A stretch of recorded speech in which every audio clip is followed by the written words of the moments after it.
Legislator Dondorfer, can you hear me? Loud and clear.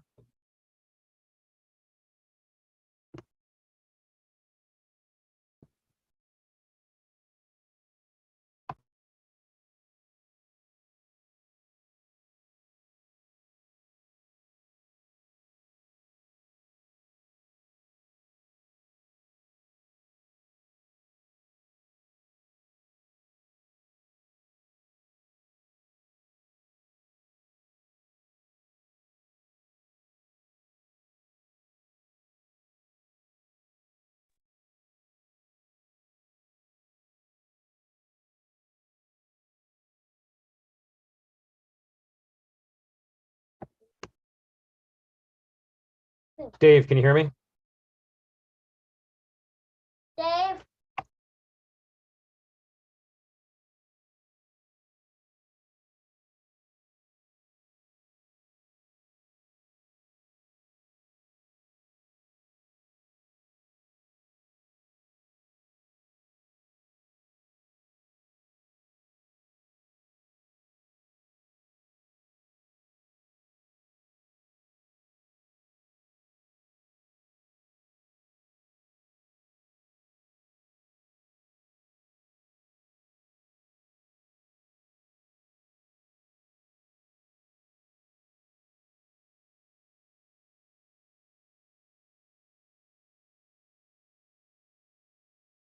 Dorothy Hall, please come forward. Also, Legislator Carolyn Delvecchio Hoffman and President Sabrina Lamar.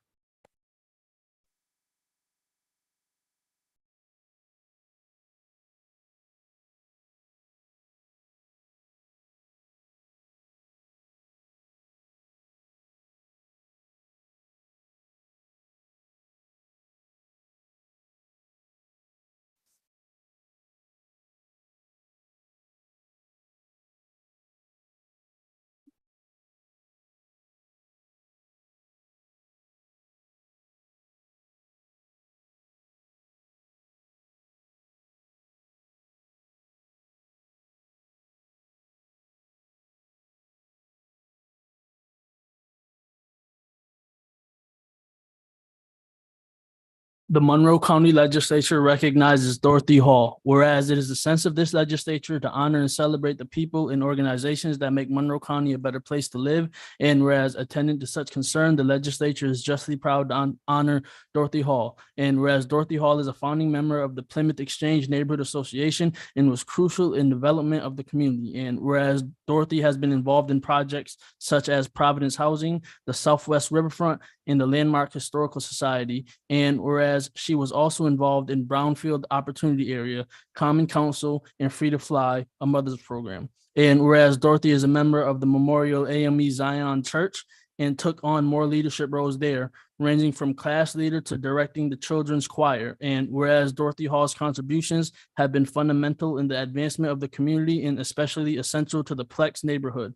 And whereas Hall is an exemplary citizen who takes on many projects and roles in order to improve the quality of life for herself and others. And now, therefore, let it be known that we, Sabrina Lamar, President, and Carolyn Delvecchio Hoffman, Legislator District 25, do hereby honor Dorothy Hall on this 14th day of February 2023.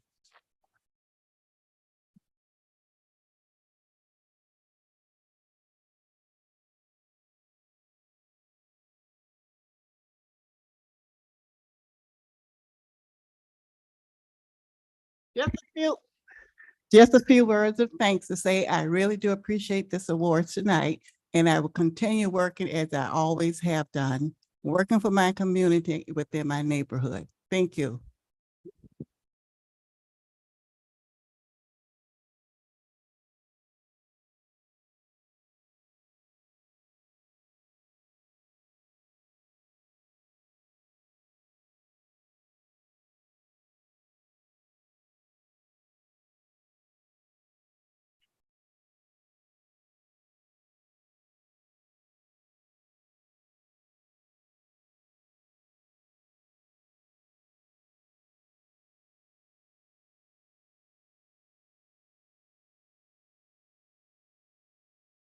Would Tanya Henry please come forward? Also, legislators Frank Alcoffer, George Hebert, Howard Mafucci, President Sabrina Lamar, and County Executive Adam Bello.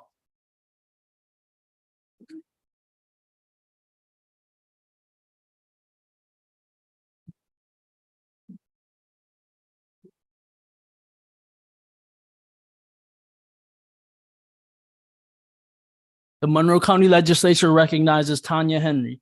Whereas it is the sense of this legislature to honor and celebrate the people and organizations that make Monroe County a better place to live. And whereas attendant to such concern, these legislators are justly proud to honor Tanya Henry. And whereas Ms. Henry came to Monroe County to complete her final internship requirements for her doctorate in public health at Capella University. And whereas Tanya is committed to reducing PTSD associated with military sexual trauma. And whereas Tanya studied, analyzed, and created a report on sexual assault in the military and its connection to local communities. And this same report was used to help outline a plan for us to send fewer offenders into the military. And whereas Tanya then studied the impact of the Tribe Ecotherapy Program, and after analyzing the data, she finalized a report showing the impact that this therapy had on the veterans here in Monroe County. And whereas Tanya's contributions were crucial, as it was the first time this type of program had been done, and the research and data showed that its impacts were so significant that the program was worth continuing, with PTSD symptom reduction rates upward of 80%. And whereas Tanya's extraordinary dedication has enabled the program to expand with intentions to continue expansion to other vulnerable or at-risk populations in Monroe County. And now, therefore, let it be known that we, Sabrina Lamar, President, Adam Bello, County Executive, Frank Alcoffer, Legislator District 4, Howard Mafucci, Legislator District 10, and George Hebert, Legislator District 15, do hereby honor Tanya Henry for commitment to serving Rochester and Monroe County on this 14th day of February 2023.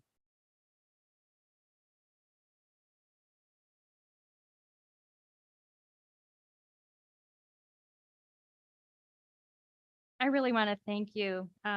This honor really, truly is magnanimous. But the project really, none of my work would have been possible without the Veteran Service Organization Director, Nicholas Stefanovich. Nicholas, if you can continue to stand, please, because this is really more about you than it is about me. But Nick saw an opportunity to engage veterans in a program, and he took it. And then he actually really understands how much or how important it is to develop only evidence-based practices. I really want to thank you very much, because I'm now part of developing an evidence-based practice for helping our veteran population. So thank you, Nick.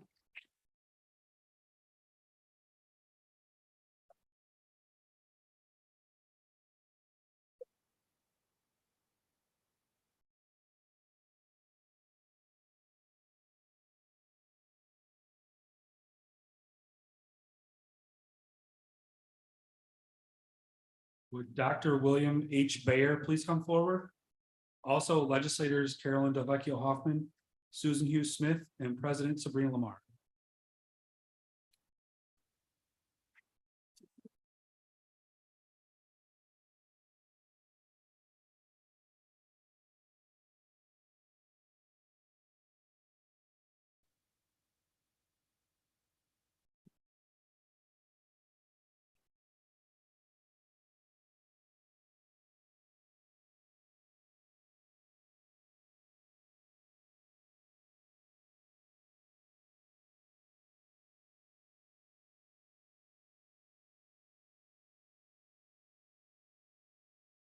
The Monroe County Legislature recognizes Dr. William H. Bayer, whereas it is the sense of this legislature to honor and celebrate the people and organizations that make Monroe County a better place to live.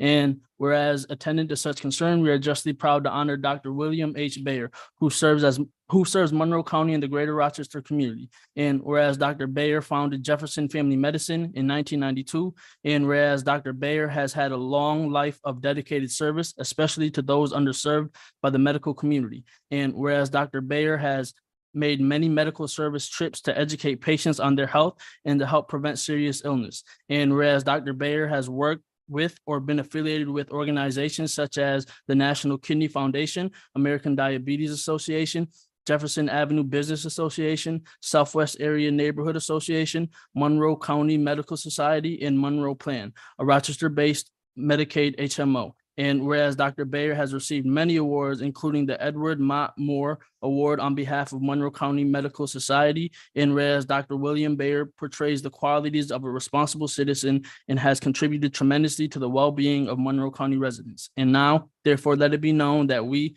Sabrina Lamar, President, Carolyn Delvecchio Hoffman, Legislator District 25, and Susan Hughes Smith, Legislator District 14, do hereby honor Dr. William H. Bayer for his commitment to serving Rochester and Monroe County on this 14th day of February 2023.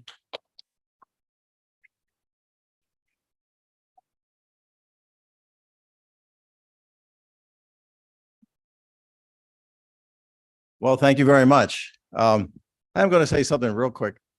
And I worked in a neighborhood that was about 90%, 95% African-American, and we had a lot of poor people. And I would say that racism is real, and we saw it weekly.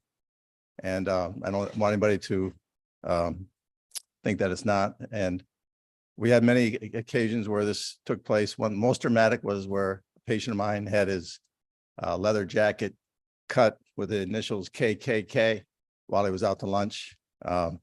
Guess they didn't think he needed a leather jacket. But beyond that, I'd like to thank the government, because the city of Rochester gave me a loan of $200,000 to build my building on Jefferson Avenue. So I appreciate that. I want to thank my wife, who was my strength. And I want to thank my patients, who are always very patient with the various things that happen in my office. So thank you very much.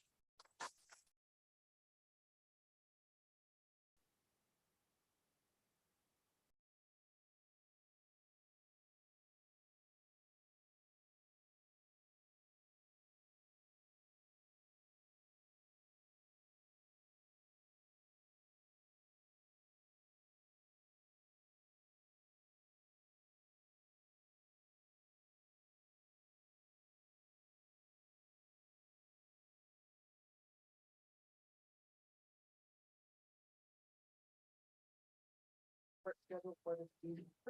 We will now hold the public forum. We have several people registered to address the legislature. Mr. Clerk? If you require assistance, a deputy is available to assist you in approaching the lectern. I will call 3 people forward at one time. Each speaker will have 2 minutes in which to address the legislature, and kindly conclude your remarks when the timer sounds, and exit through the back of the chambers over to my right. Thank you for your cooperation. Our first 3 speakers are Emma House,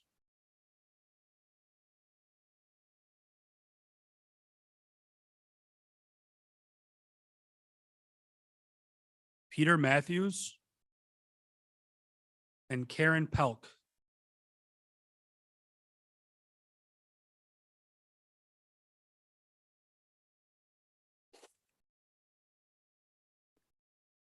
I did not expect to be first, so we'll start my 2 minutes with that, and I don't think I'll take all of that time. My name is Emma House. I'm currently a graduate student at the University of Rochester, working on a PhD in pathology.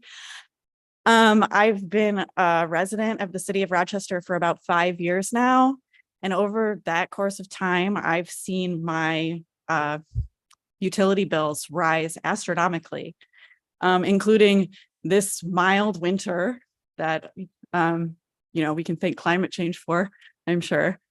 I've seen my rates double in the past year.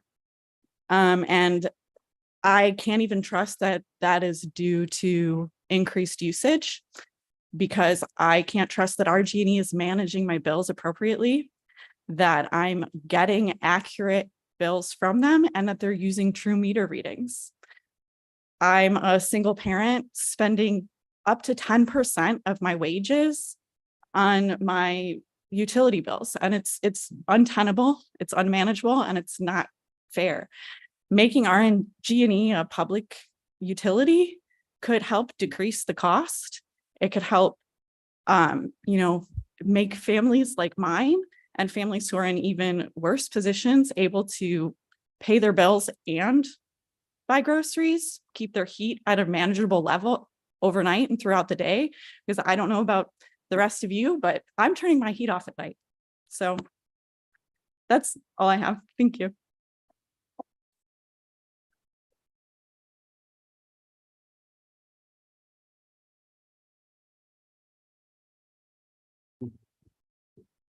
Good evening. My name is Peter Matthews. I live on Calkins Road in Henrietta, and I'm here on behalf of myself and my neighbors, some of my neighbors. In the middle of December, we received a letter from the Monroe County DOT regarding the possible repairs of our portion of Calkins Road with the work to be scheduled in 2024. We were given until December 22nd to respond, and I met with the lead engineer and expressed my reservations regarding some of the proposed changes to the configuration of the road. I asked him for a list of the people who had received the letter so I could contact them to see if they had similar concerns, and he refused. And that's unacceptable. But I got the names and addresses of everyone on our section of Calkins Road through other means and sent everyone a letter listing my concerns and asking for their input. It turns out we overwhelmingly do not want the road narrowed. So a neighbor and I walked the petition up and down the road, and the vast majority signed it opposing the proposed changes. I hand-delivered the petition and a letter listing our concerns on January 19th to the DOT and have heard nothing in response. This is also unacceptable. This process has all the hallmarks of an attempt to provide a minimal amount of information, a short window of comment, and then ignore any opposition by the public in the hopes of ramming it through. If that is true, which I don't know that it is totally and completely unacceptable. The main reason we oppose the change is because the road will be narrowed considerably and the current shoulders would be removed. Currently, the road is 42 feet wide. Each direction has a standard 12-foot travel lane and a 9-foot shoulder. This allows the mail carrier and any other delivery person to stop without impeding traffic in any way. If a motorist has a flat tire or a breakdown, they can get out of traffic immediately. If a resident comes home from work and the end of the driveway is piled high with snow, he or she can park on the side of the road without obstructing traffic flow while they clear the driveway. The new configuration will reduce the travel lane to 10 feet and have a 6-foot shoulder with a granite curb on the right-hand side. Anyone stopping for any reason would be obstructing the travel lane and force traffic to either stop behind them or cross the double yellow line into oncoming traffic. When cattle are being sent to the slaughterhouse, they are funneled into an increasingly narrow chute until they are trapped on either side and pushed from behind by other cattle. This proposal is eerily similar. The good news here is this: the current configuration is safer for us as residents and also for the 10,000 cars a day that drive on this section. It will be safer and it will be cheaper for the taxpayer. Safer, cheaper, and happier constituents. That's what we'll have. Thank you.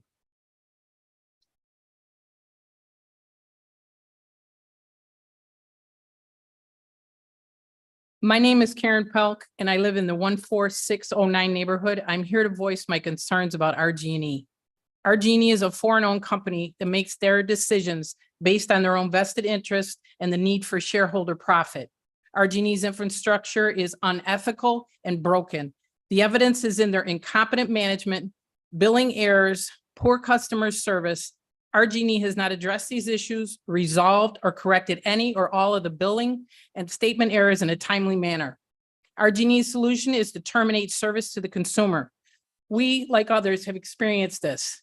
For example, I have a high efficiency furnace and solar, and my sister's home has solar panels also, and our bills have doubled this year. This is one of the warmest winters in Rochester, and in most low and fixed income households that pay 35 to 40% of their income for energy, a painful decision between heating a home or food on the table. The solution is directing our efforts to remove Avangrid, the company that owns RG&E, and creating a publicly owned utility company. Fairport Electric's revenues is reinvested in lower costs, increased service quality for consumers, and they put back into the community instead of shareholder pockets. The average monthly bill is about $143. An American Power Association study states that publicly owned utilities give more back locally than investor-owned utilities often pay in taxes. Overall, publicly owned energy has been proven to be cheaper than profit-owned companies across the US. In summary, business models and investment-owned utility companies like RG&E, Avangrid are to create shareholder profit by increasing rates at the detriment to everyday people. As our elected officials, we are asking you to support the people who you serve. This is a call to the Monroe County to allocate up to $1 million for an implementation study for public takeover of RG&E and to work with Metro Justice and the community to commission the study. Thank you.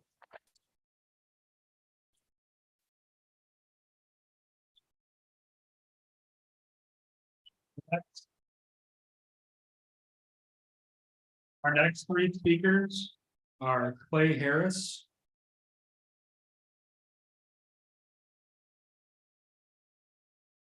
Jessica Kilpatrick.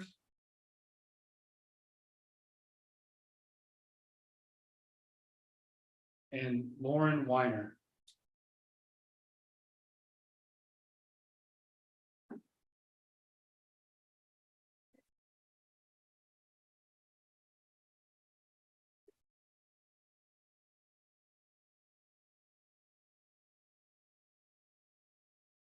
So, hello, everyone.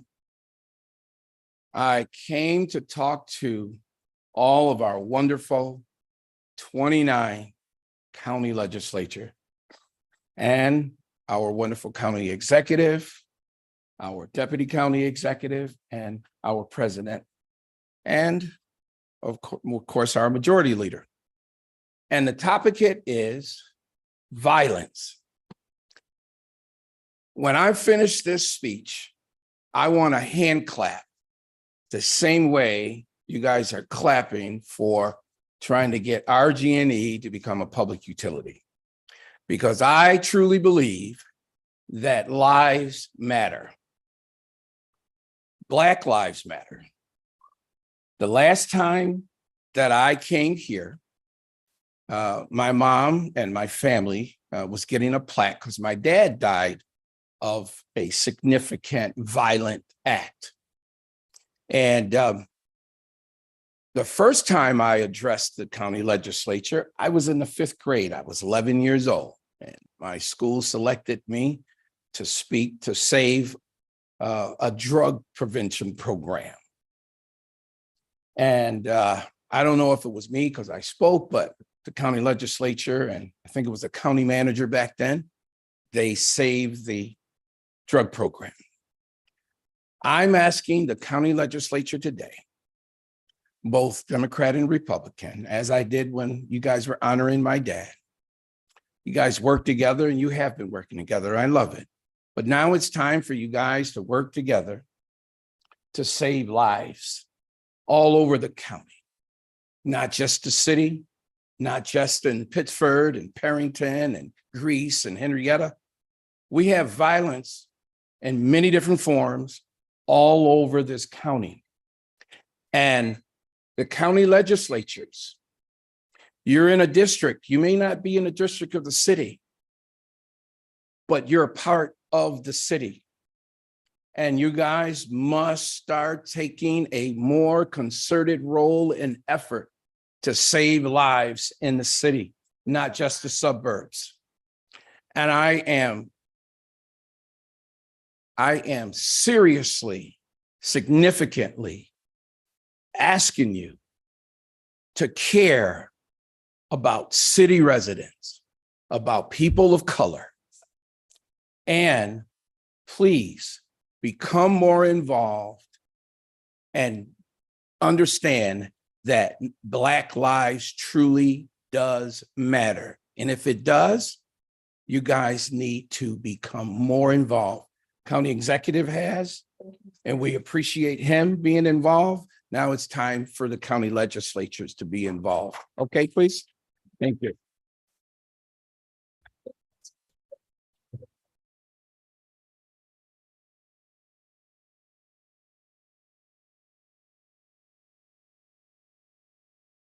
Hello. Okay. I'm Jessica Kilpatrick. I worked for, not as important as some, but anyway, I'm Jessica Kilpatrick. I work for Monroe County Child Protective Services. I know you missed me in January, but I can't come every month. So I was all ready to just, I mean, it's still dire. I'm sure you're all aware. I come every month. I talk about, you know, caseworkers are getting like 2 cases a day now. It's pretty bad. But I did hear you were going to vote on something today that may be like an quarterly increase. I don't want to thank anybody because I can't call anybody out by name, but that hopefully will help people stay. So it's something and it's appreciated. So, you know, I mean, we are onboarding. We just onboarded 16 new caseworkers. They started yesterday. They will, yes, we like that. Our offices moved to St. Paul Street. I have a window. So just like, there are good things happening. I have hope.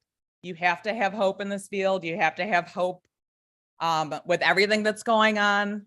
And so I guess today I just want to thank everyone for hearing me, for hearing every child that we are trying to help, every family that we're trying to help in Monroe County. Again, we're countywide, and I guess that's all. I'm much more upbeat because I like to hear good news. I'm also Black Lives Matter and hate RG&E. I just snuck that in there.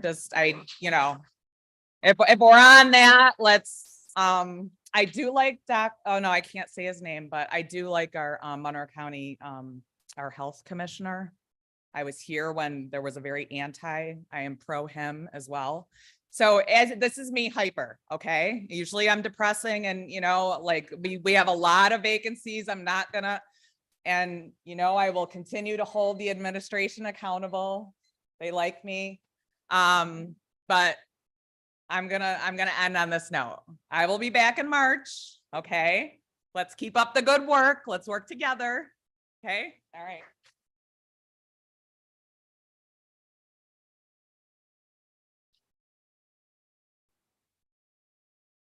Hi, my name is Lauren Weiner. I live in the city of Rochester, and I'm here to speak to you about RG&E and why we need a public utility. So I've worked as a case manager for Rochester families experiencing homelessness for the past 4 years. And as you can imagine, I've heard a lot of people's stories. Many of these stories involve significant barriers to housing stability, like food and financial insecurity, mental health, domestic violence, or struggles to support their family as a single parent. But almost all of the families I've worked with have one shared barrier, RG&E. RG&E debt and shutoffs are implicit contributors to our housing and homeless crisis in Rochester, not to mention rate hikes, year-round shutoffs, and continuing to rack up debt through the dead of winter and a global pandemic. Everyone needs heat and electricity, yet somehow we're all forced to depend on a multinational corporate monopoly that guarantees profits to its shareholders for our basic needs. They can do whatever they want with our energy, our money, and our lives. And they've basically achieved the ultimate con, and we're forced to accept it, but we don't have to. Public utilities across the country have a proven track record of keeping costs down and building a long-term local investment and financial security. 3 of Rochester's neighbors, Fairport, Spencerport, and Churchville, all operate successful public utilities, which are cheaper and more reliable. So why can't we do the same here? Our first step is conducting an implementation study, which will give us the game plan for achieving this public utility that will meet Rochester's goals. Please allocate up to $1 million for this study so that RG&E can finally stop profiting off their own failures and jeopardizing our community's security and quality of life. Thank you.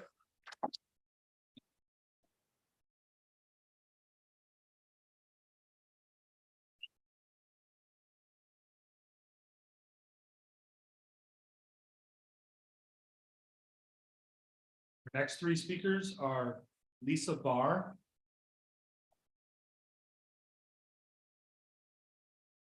Jean Wells,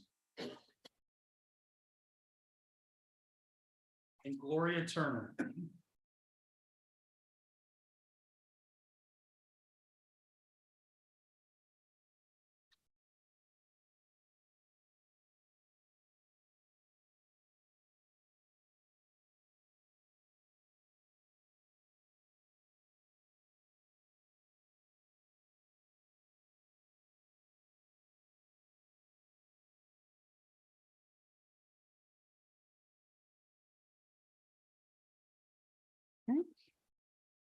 Good evening. I'm Lisa Barr. I live in Rochester, and thank you all for being public servants in such perilous times. I come in the spirit of Dr. Mickey Edwardson, who taught mass media research methods at the University of Florida. Memorably, after a particularly bad test performance from graduate students, she passed back papers and said, "I love you all. You need to do better." So, social significance in social science research is a sample of 25. In less than an hour, I gathered around 50 signatures for a petition I'll email you and present later this week to Rochester City Council. It reads, lifeguard recruitment needs to start by mid-February. No closed early for pools and beaches this year and open the pools all the way. Recruit at all county and city schools, please, and expand the pool of lifeguard trainers. I think we can all agree, access the last 2 years to local pools and beaches was abysmal. Lifeguard shortage, consider this. Already, right now, New York State is recruiting and paying people from 3 counties to study being a lifeguard. If they pass, they lifeguard in the Adirondacks. That's a good job they can use year round. Now, I remember County Exec Adam Bello, who, full disclosure, I proudly voted for. A huge improvement in this MAGA era, eating barbecue with Rochester Mayor Malik Evans, announcing the 2 governments would help one another. Great. David helping Goliath and vice versa. One of the poorest cities in the state, one of the relatively disparatively richest counties, white flight speaking, and no doubt good things have happened. But swimming, not drowning, a huge opportunity to help particularly Rochester kids get a fair shake. You ask, from where will money for extra lifeguards and recreation come from? Probably not DC, because no Democratic majority in the US House now, after, in my opinion, some of our careerist leaders helped railroad a truly progressive Governor Cuomo out of office. We missed his coattails. So maybe money saved on snow removal this mild winter can be contributed to lifeguards and other extra rec programming and jobs for Rochester kids this summer, or enlist retired people like me to help write grants. Thank you for helping save our kids.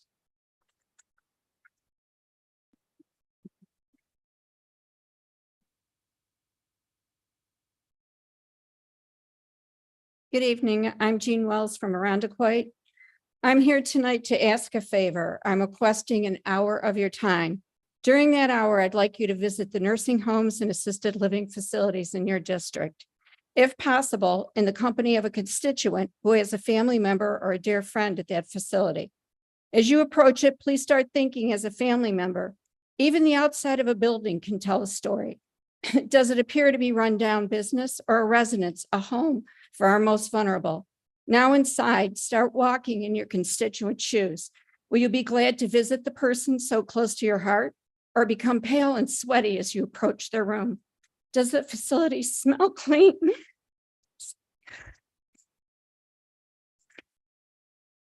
Does it appear that it hasn't been painted or deeply cleaned for eons? Do staff greet you, inform you that your loved one's status? As you enter the room, are you overcome with the smell of human waste? Or are they sitting in a chair looking? Are they sitting in a chair welcoming you?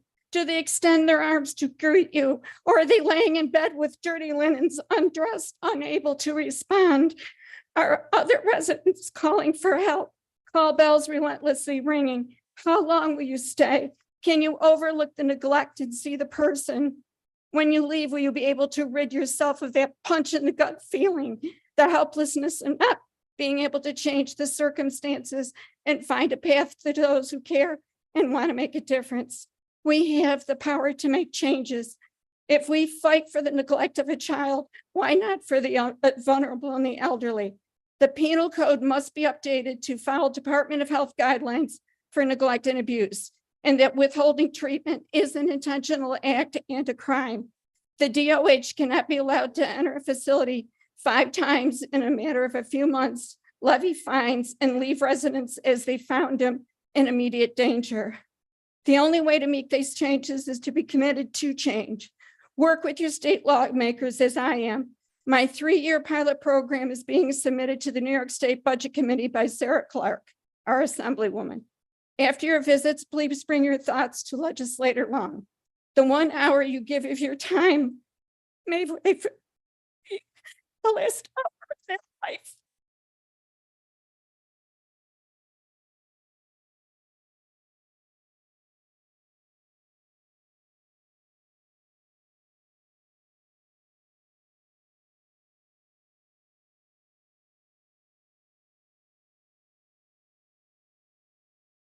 Hi, my name is Gloria Turner, and I didn't know she was going to be here, and we just happen to be speaking on the same subject, nursing homes. I am fully in support of supporting the nursing homes.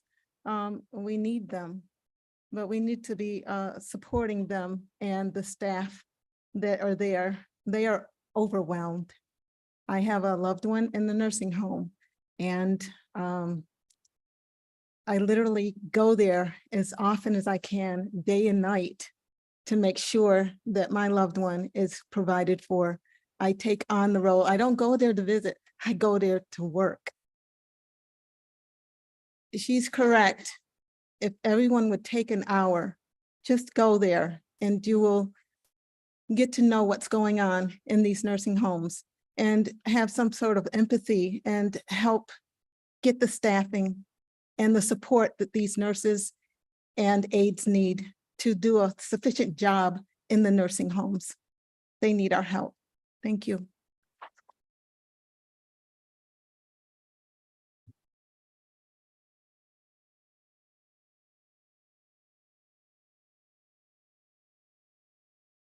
Our next three speakers are Mike Sportiello,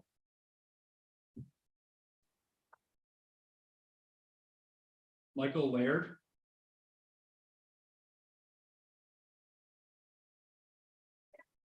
and Ingrid Phillip.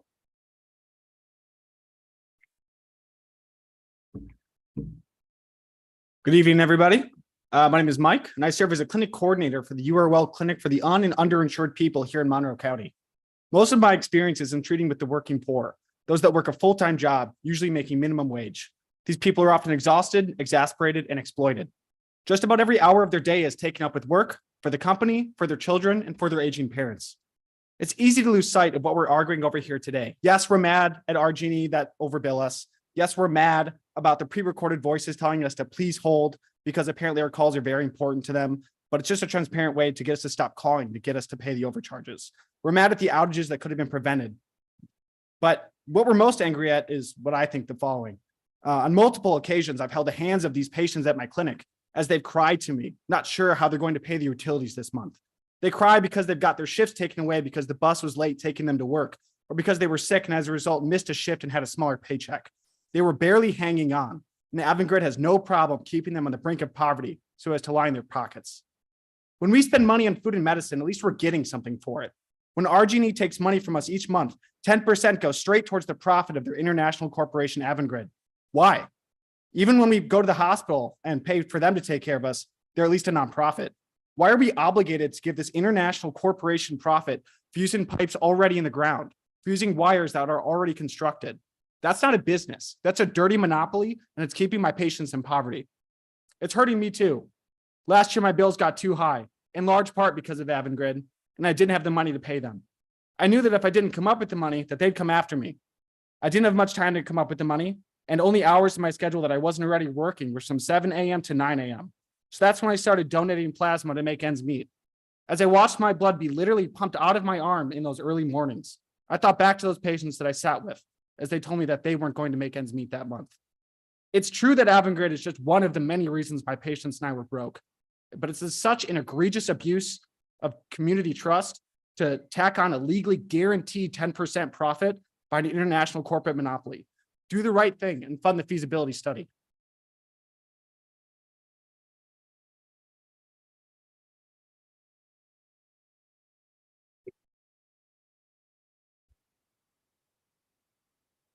Good evening. My name is Michael Laird. I'm from Pittsford. The New York Homes and Community Renewal Agency distributes federal funds from the bipartisan infrastructure law to provide low-income homes with insulation, new windows, doors, and similar weatherization improvements to their home. On average, a project is about $7,600 of improvements. HCR estimates that 90,000 homes in Monroe County are eligible for this weatherization program. That's 10% of the homes in Monroe County. Also, do the math. It's potentially hundreds of millions of dollars of construction material purchases spread over 5 years and thousands of jobs in renovation companies. But most people are not even aware that they have to apply to get a project started by a certified inspected workforce managed by Action for a Better Community or Pathstone Corporation. Websites about the program are complex. No one site contains all the information that you need to apply if you think you're eligible. I asked the county, through its many contacts with people all over the county, to get the word out in a sustained multi-year communications program.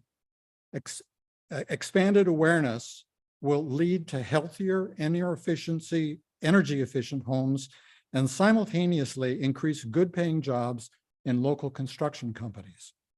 I've done a lot of research on this program and drafted example communications. I'm happy to volunteer my services to help start a broad, sustained communication program. My contact information is on this document. Thank you.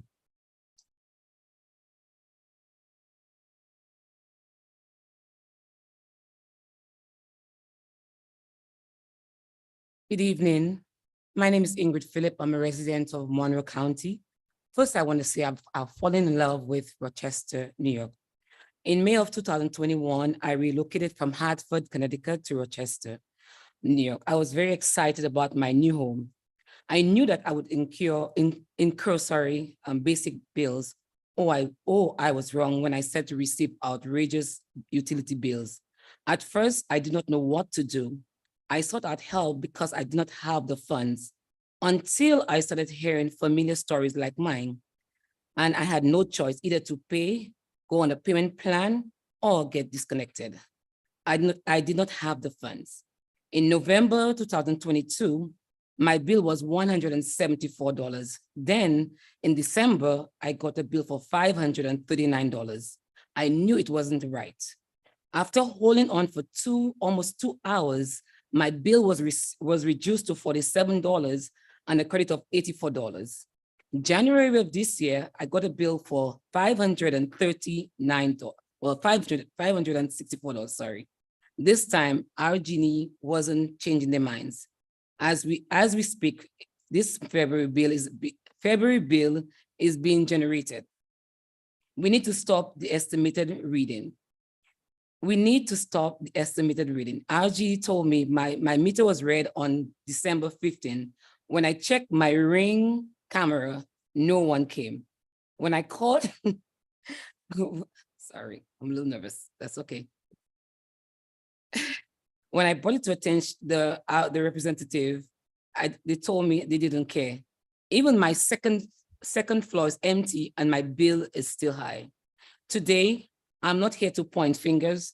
I'm simply seeking help from those that are in authority to make the necessary changes, allowing customers to have their voice be heard and not be in fear of being disconnected. I am pleading, let us come together and have a solution. I love Rochester and I'm here to stay. Thank you.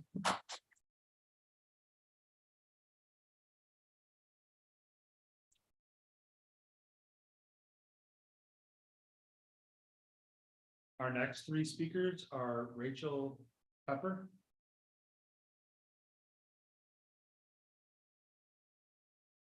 Matthew Witten,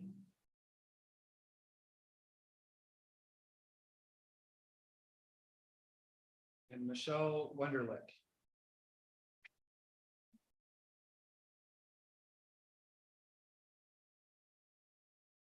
Good evening. My name is Rachel Pepper and I live in the South Wedge neighborhood.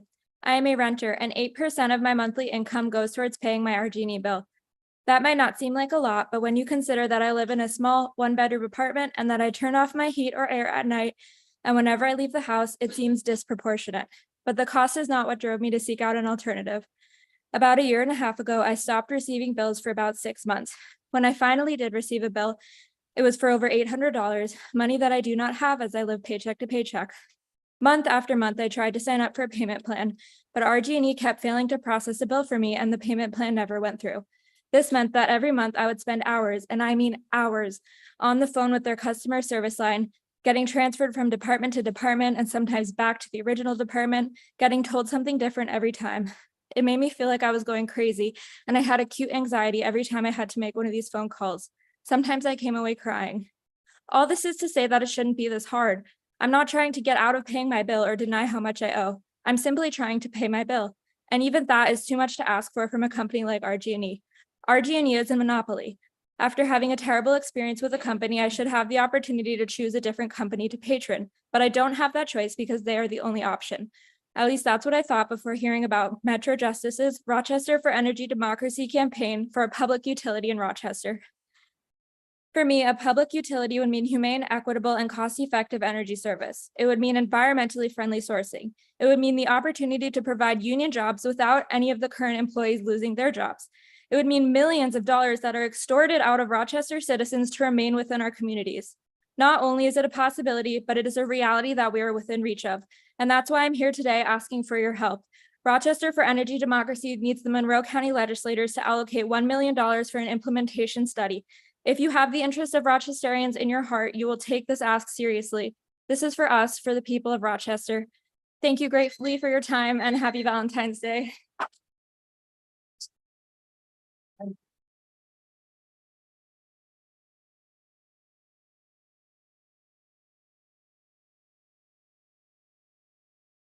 Hello, I'm Matt Witten, a resident of Rochester in the Lock 66 neighborhood between Pearl Megs and Upper Monroe, 14607.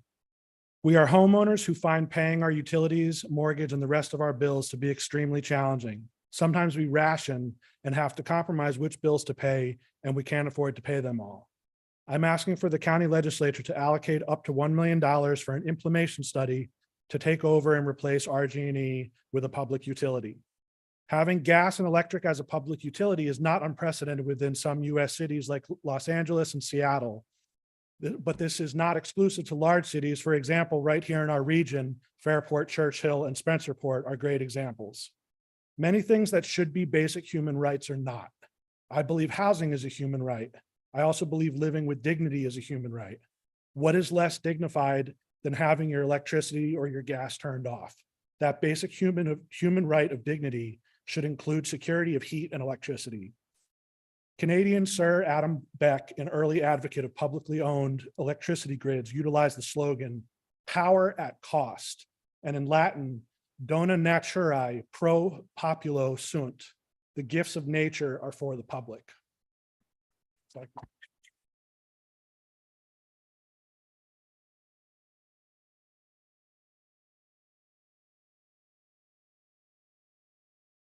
Hello, my name is Dr. Michelle Wenderlich. I'm the organizer and policy specialist for the Rochester for Energy Democracy campaign and a resident of South Market View Heights.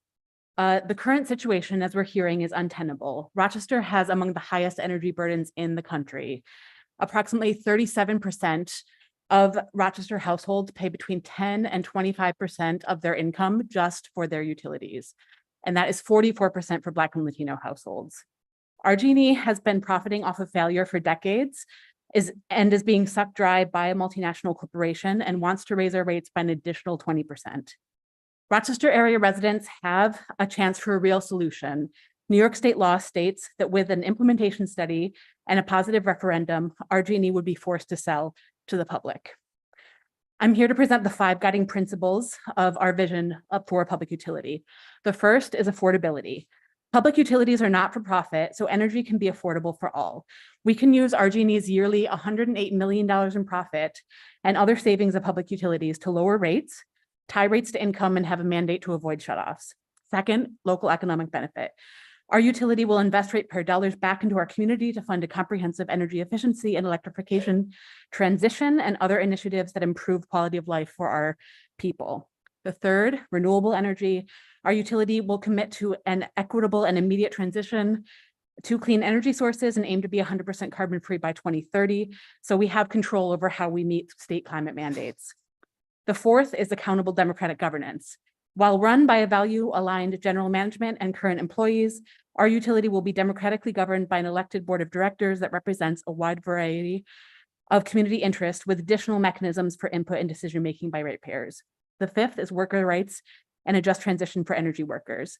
Our utility will commit to a job guarantee for current employees, local workforce development, and restoring good paying union jobs with benefits that have been lost to RG&E outsourcing. We're already paying so much for a failing system. With an implementation study, a referendum, and a buyout financed through bonds paid back over time collectively through our rates, not by taxes, We can save money and have an energy system that serves our community. Let's follow the example of public utilities across the country. Let's take the first step and commission and fund an implementation study. I'm leaving copies of the Public Power Fact Sheet and our draft request for proposals that Metro Justice has written to guide this process, and we look forward to being in touch and conversation with all of you.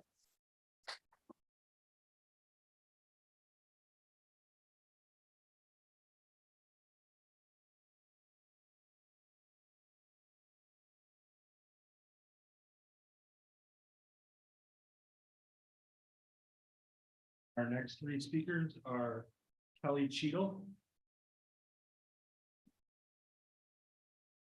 Jesse Pierce,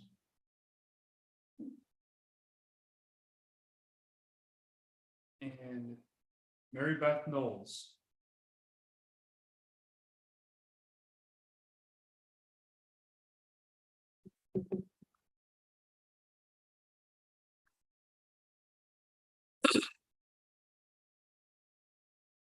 My name is Kelly Cheadle. I am a business and a homeowner in Rochester, and I want power for the people.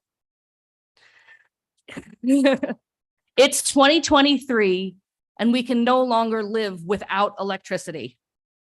There have been times in my life where ends did not meet, and a surprise supersized bill would send me into a panic. This was particularly difficult when my children were small, and I was a single mother of 3 adorable toddlers. Late nights spent budgeting dollars for diapers and dinner, going through the mail to find an RG&E bill with a dreaded recalculation of what I owed. Have you ever had to explain to your kids why the power's out in your house? To answer that tiny, sweet voice saying, "But it looks like the neighbor's house is okay. Their lights are still on."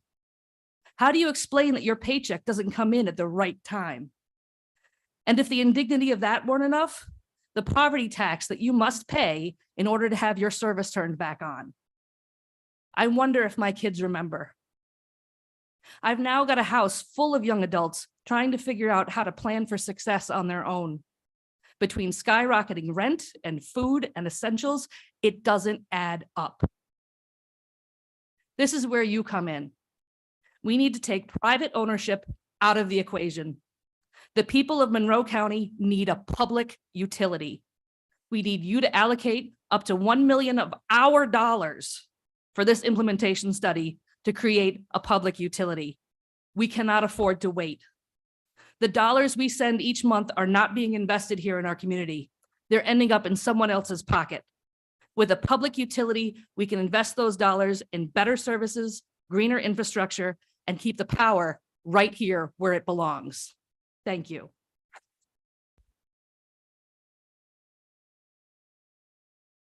And by the way, you also need to look into indoor air quality because right now you're at 2,821 parts per million of carbon dioxide, and you start getting headaches around 2,000. If you'd like more information, reach out.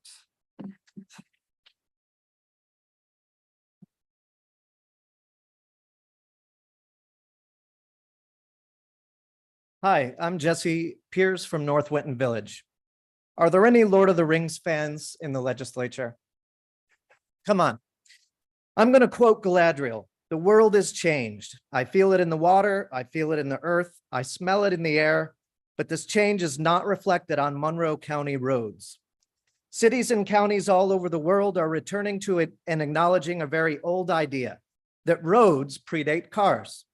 That roads are public spaces belonging to all, part of the capital C Commons, a shared resource whose purpose has always been to move people in a variety of ways or modes.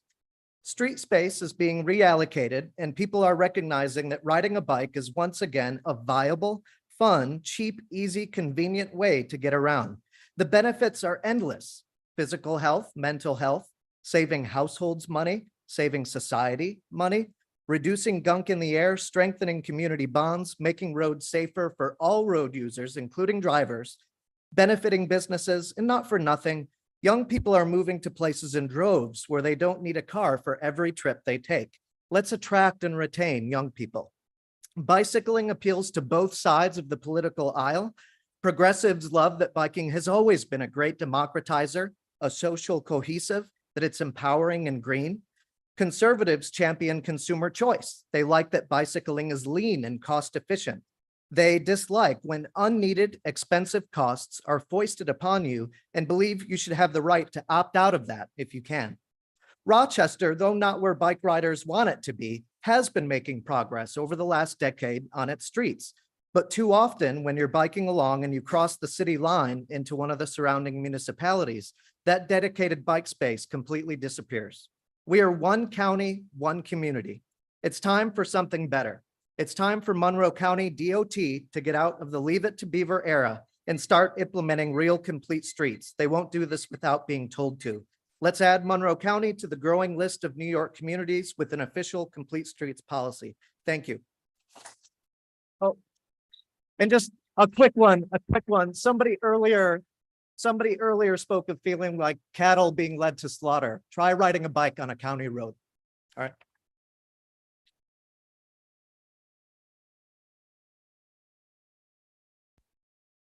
Hi, my name is Mary Beth Knowles, retired Army and retired city school teacher, school 45 for 20 years. I'm going to talk about my bill, but it's not my bill that's the biggest concern. My last normal bill was $159 in October. November 11th, I received a bill for $5,542. And since that day of November 11th up until February 3rd, I've received 33 more bills from RG&E through e-bill. And I currently am now, each time the bill has gone down, and now it's negative $1,684.42. So I guess I'm waiting for a check from RG&E, which I will turn right around and give back to them to pay for the numerous people that I know that are struggling. I volunteer full-time now with the refugee community, with the people elderly in the community. And my heart is always will be with the children that were in my classrooms in the kindergarten and preschool. If I think back to the children that would tell me that their gas was turned off and they couldn't cook a meal, take a bath, see to do their homework, or just be in the dark. And this went on for years and years and continues to this day. There's no reason for that. While a company gets richer and the poor get poorer, and the children suffer, and so do their families. Talking about the refugees that are coming in, a large portion of them being the Afghans who stood up for the military and are now being slaughtered by the Taliban. They're coming here for refuge. They're getting RG&E bills. And unlike me, they're not aware that you can challenge your bill. Because when I got my bill, I went to West Avenue. I didn't make the calls because my neighbor had the same kind of bill, and he spent 2 days, 4 hours each time combating the bill. I went in person and they took me off of auto pay, and I'm still in a situation. But these refugees don't have that kind of knowledge, and they could wipe out their bills. So it only makes sense to fund this new initiative and let the public be in control of our energy and let no one ever be without. Thank you.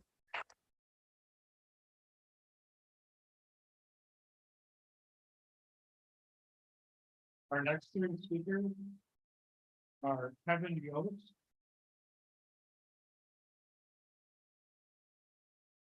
John Nichols,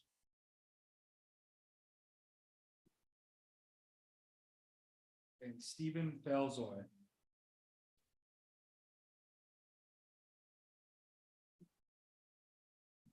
Good evening. My name is Kevin Yost. I live in Henrietta near the Rush border. I wanted to talk tonight about need to make some slight changes to the county charter, particularly somewhat downsizing the county legislature to 23 or 21 county legislators. Erie County, which is somewhat bigger than us in terms of population and is losing population at a faster rate than our county, went from 15 legislators to 11. So that makes you think. And I feel that instead of having 2 4-year terms and a 1 2-year term, it doesn't make sense. It should be all 4-year terms, and the term limit should be three consecutive four-year terms. With half or 1/2 plus one of the county legislators being up when the county executive and the district attorney is up, and then the other half plus one when the sheriff is up. And I just happened to a side note, I almost didn't make it tonight, is looked at quickly at the PDF of the county legislature's schedule, and looked like last Tuesday was the meeting. It turned out that the PDF that's still on the website was last year's legislative schedule. And also, being the extreme southern portion of Henrietta, where I live in the southern portion of the county, we have National Grid, which is a British-owned company that bought out the regional Niagara Mohawk, that was Buffalo and Syracuse, and my county, my bill is in the winter months is 40-some to $50-some a month.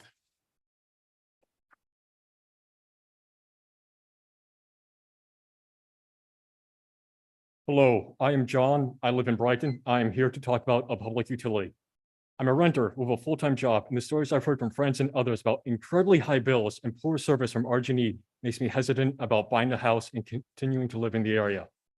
RG&E is owned by a for-profit multinational corporation, and they paid their shareholders $108 million in 2021.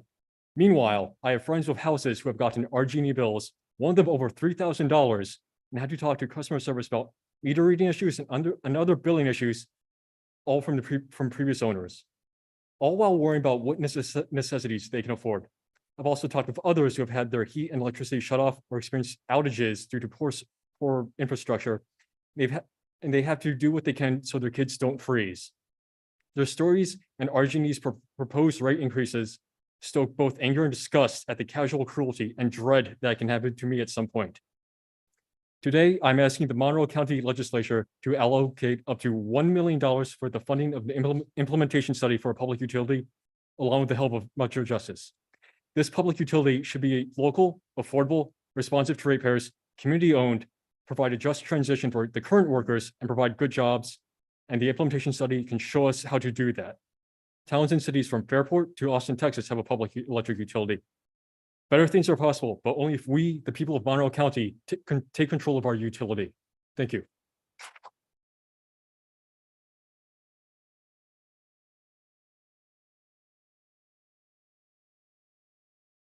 Our next three speakers are Peter Peters,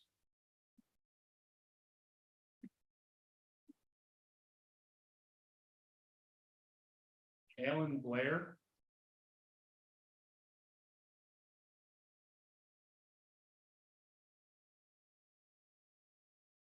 and Mohini Sharma.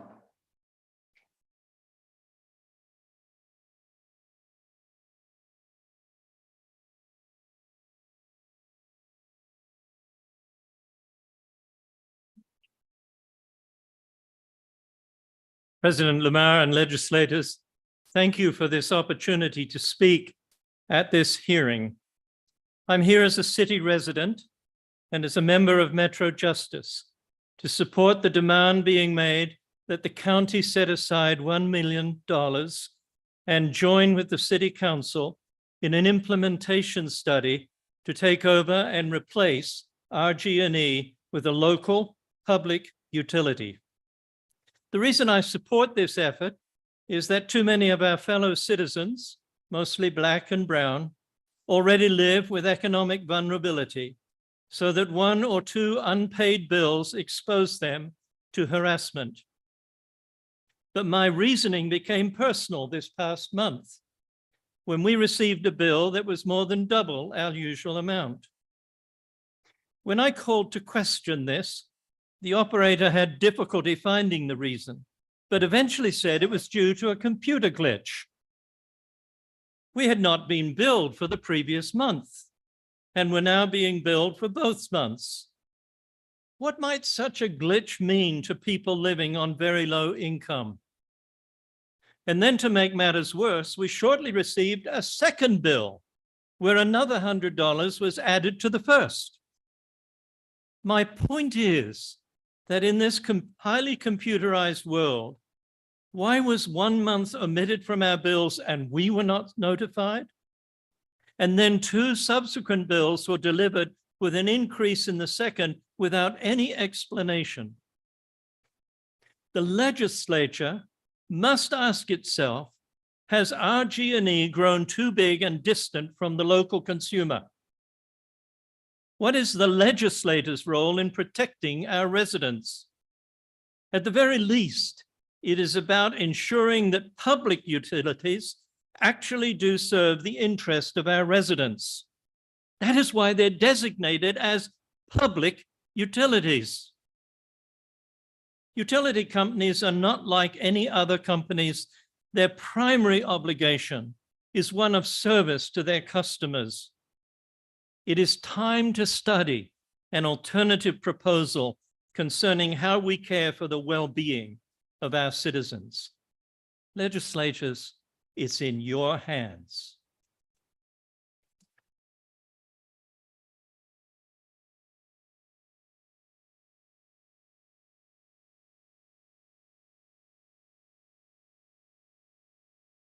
Hi, I'm Alan Blair from Brighton.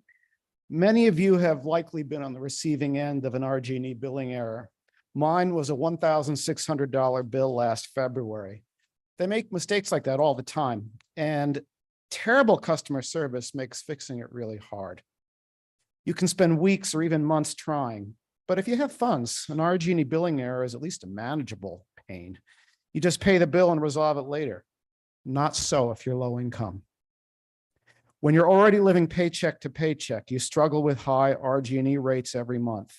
Then they hit you with a $500 billing error, and you have to make hard decisions. You can go hungry. You can do without medicine, or you can delay payment and risk a shutoff. But if they shut you off, you're in trouble with your landlord. As we've heard, it happens more than you think. The Public Service Commission was holding hearings last week on what passes for service at RG&E. But that's not going to fix the problem. The fix is to replace RG&E with a publicly owned utility.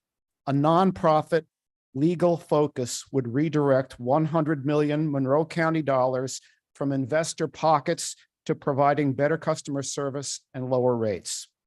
That kind of focus is why customers are so much happier with public utilities than with investor-owned monopolies. Take Fairport Electric. Who complains about them? So I'm asking you, the county legislature, to fund an implementation study on replacing RG&E with a publicly owned utility. We know it can be done. We just have to formally prove it. Then we can put it to a vote. If the people vote for a public utility over RG&E in a public referendum, state law says RG&E has to sell. When that happens, rates go down, billing errors go down, even evictions go down. So vote to fund the study. It's the right thing to do.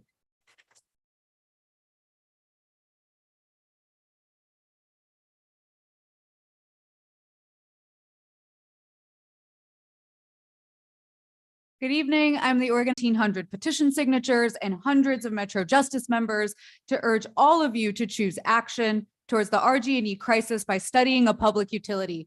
Raise your hands here tonight if you're here in support. Public utilities work for cities of all sizes. 5 of the nation's 20 largest cities own their electric utilities, and Monroe County already contains 3 public utility systems.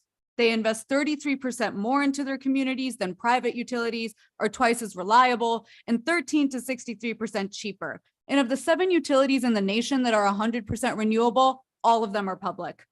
With a public utility, we have an immense opportunity to not just react to a crisis, but proactively set up our region to thrive for generations.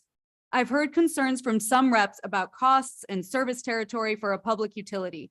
We're asking you for $1 million for a study. Isn't it worth it to study a solution to stop $108 million being bled out of our region in RG&E profits for terrible service? Those profits, which increase every year as service gets worse and jobs are outsourced, For concerns about the cost of acquiring assets within the county, a study can evaluate a fair price, and the county would take out low-interest revenue bonds to be paid off gradually from utility revenue, not taxes, while still keeping rates more affordable than RG&E. For concerns on separating service territory, all municipalization efforts face this process and address grid interconnection. The county and city of Rochester can be the sole parties to a takeover of assets in their area, and the service territory of RG&E is actually favorable to this. Once we do it right here, we can consider expanding. With a public utility, we can make energy affordable while having control over the utility revenue. That's our money. We deserve the choice to invest in a resilient grid with better maintenance, a green transition that includes thermal energy networks, and local economic development through a major expansion of the local energy workforce to meet these goals. We've written the RFP for a study in consultation with national and regional, individual, and organizational experts. The city administration and Rochester City Council have the power to work with Metro Justice to create a skilled and joint RFP committee. Everyone just needs to know the money will be there. That's where you have the power to do your part, to choose action over inaction, to side with ratepayers instead of RG&E, and allocate up to $1 million for a study by April 1st. Thank you.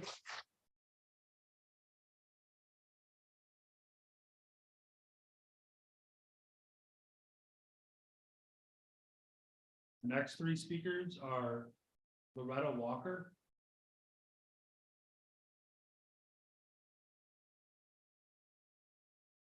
Larry Moss,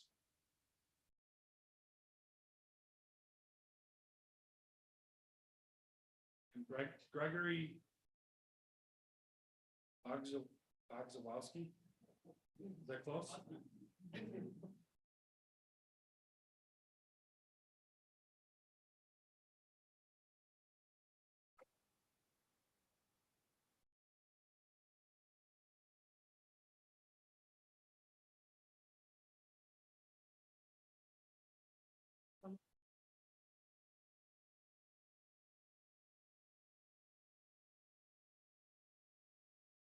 Good evening, everyone.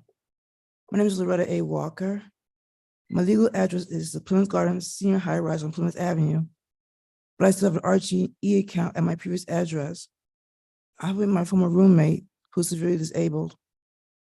The most recent bills, January and February of this year, were each close to $400. Last year, the wintertime bills were $300 and under, which were manageable. Whereas last year, I was able to pay an RG&E bill hour before the due date with one payment. This year so far, I had to pay in 3 installments before the due date. I am on Social Security. I've had to delay getting groceries so that my former roommate stays warm. In my opinion, the entire county should have a public utility. I don't understand why Fairport, Spencerport, and Treasure have public utility and Rose County doesn't. It would make more sense since people change addresses within the county every day, as well as businesses change addresses every day within the county. It's allocated up to $1 million for implementation study. Take over and replace RG&E with public utility. Thank you all for your time.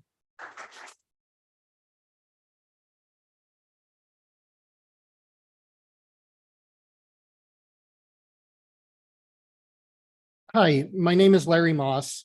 I'm a homeowner in the city of Rochester. Like many others, I'm seeing huge energy bills these days. In fact, my January home RG&E bill was nearly $900. That's almost double the highest bill I had previously ever seen before from RG&E, and I thought that was insane.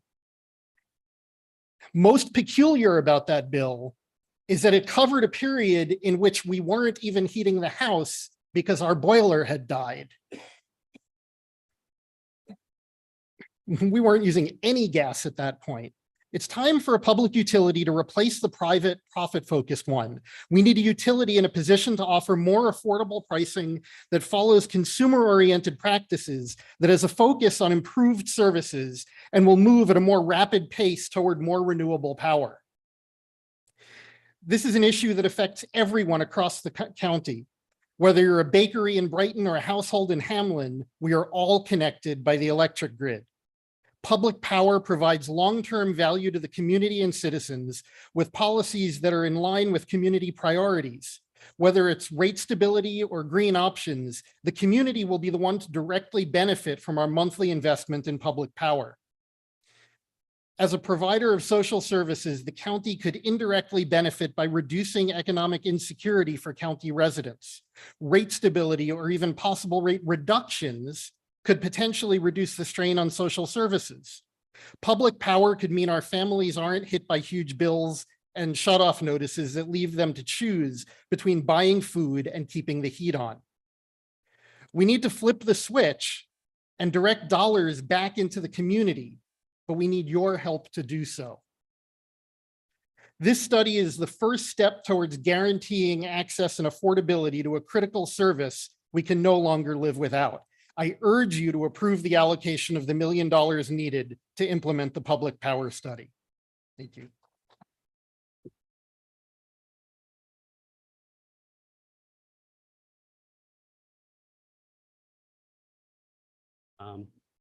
Hello, everyone. Happy Valentine's Day. My name is Gregory Bozanowski. I live in Rochester, and I volunteered with Rochester Energy Democracy for almost 2 years now because it's common sense.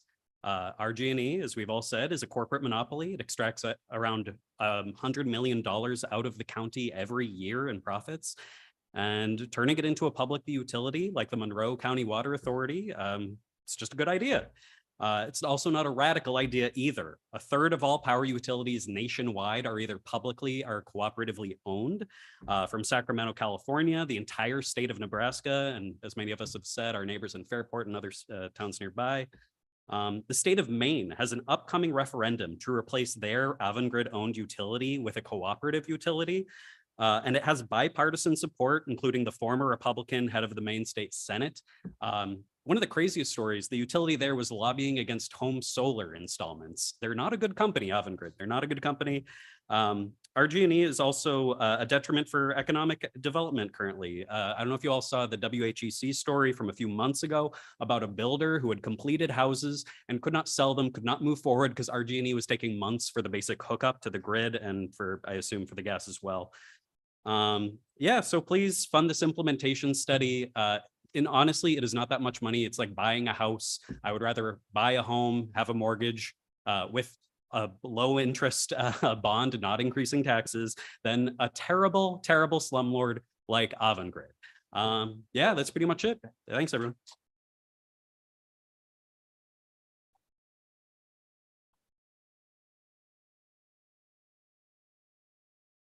Next 3 speakers are Kate Haven,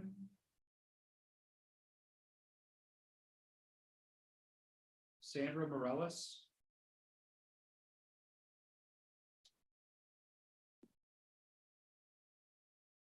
and Raymond Banks.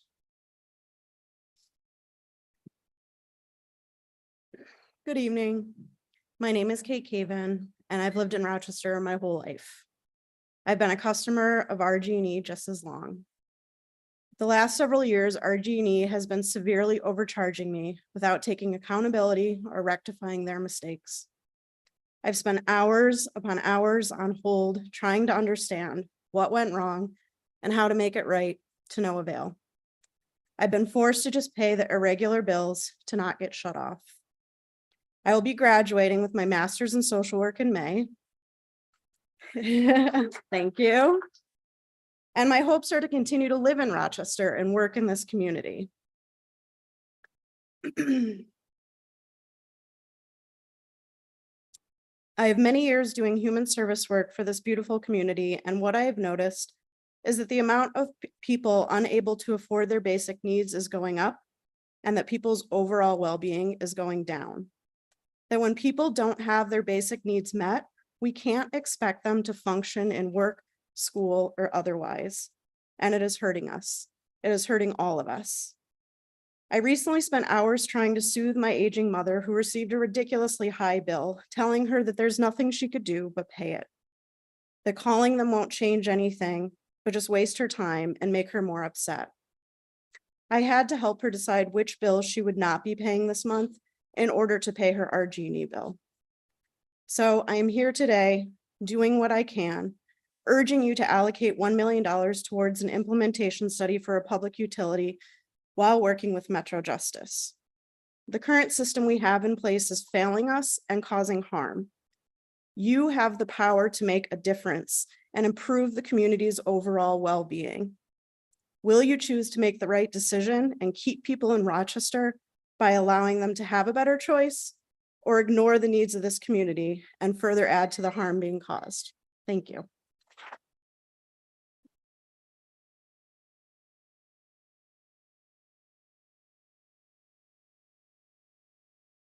Hello, my name is Sandra Morales. I live in the city of Rochester. I'm here in support of Metro Justice's efforts for a public utility because I think it's wrong that RG&E and its shareholders drain so much money away from our community. Public utility is the right thing to do. It will make life better for renters, homeowners, business owners in Monroe County. It will also make our county a more attractive place to live and do business, the way Fairport Electric helps make Fairport more attractive. I've seen classified real estate ads where Fairport Electric is mentioned as a selling point. So this could be for Monroe County too. It would be more attractive and a selling point. But it's the right thing to do. Please allocate $1 million for the implementation study because we need a utility with public ownership and public oversight. It's common sense. Thank you for your time.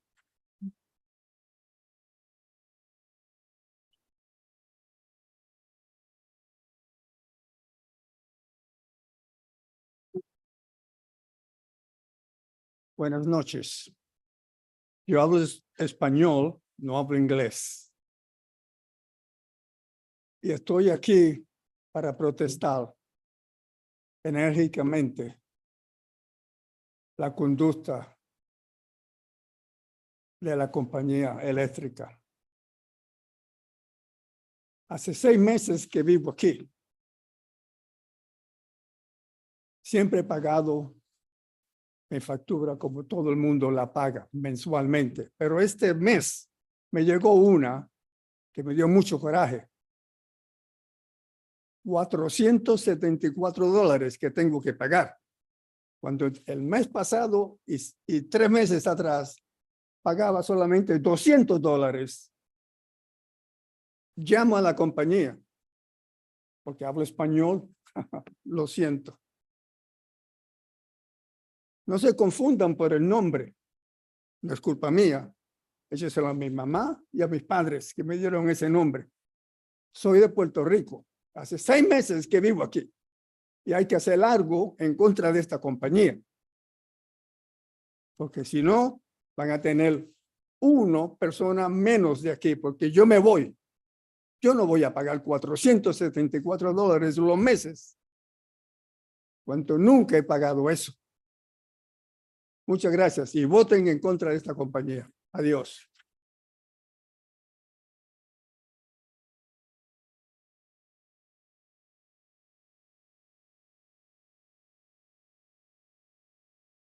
Our next 3 speakers are Jim Berger,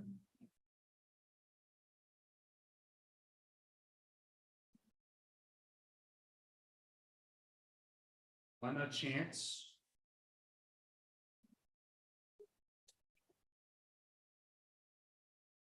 and Daryl Odner.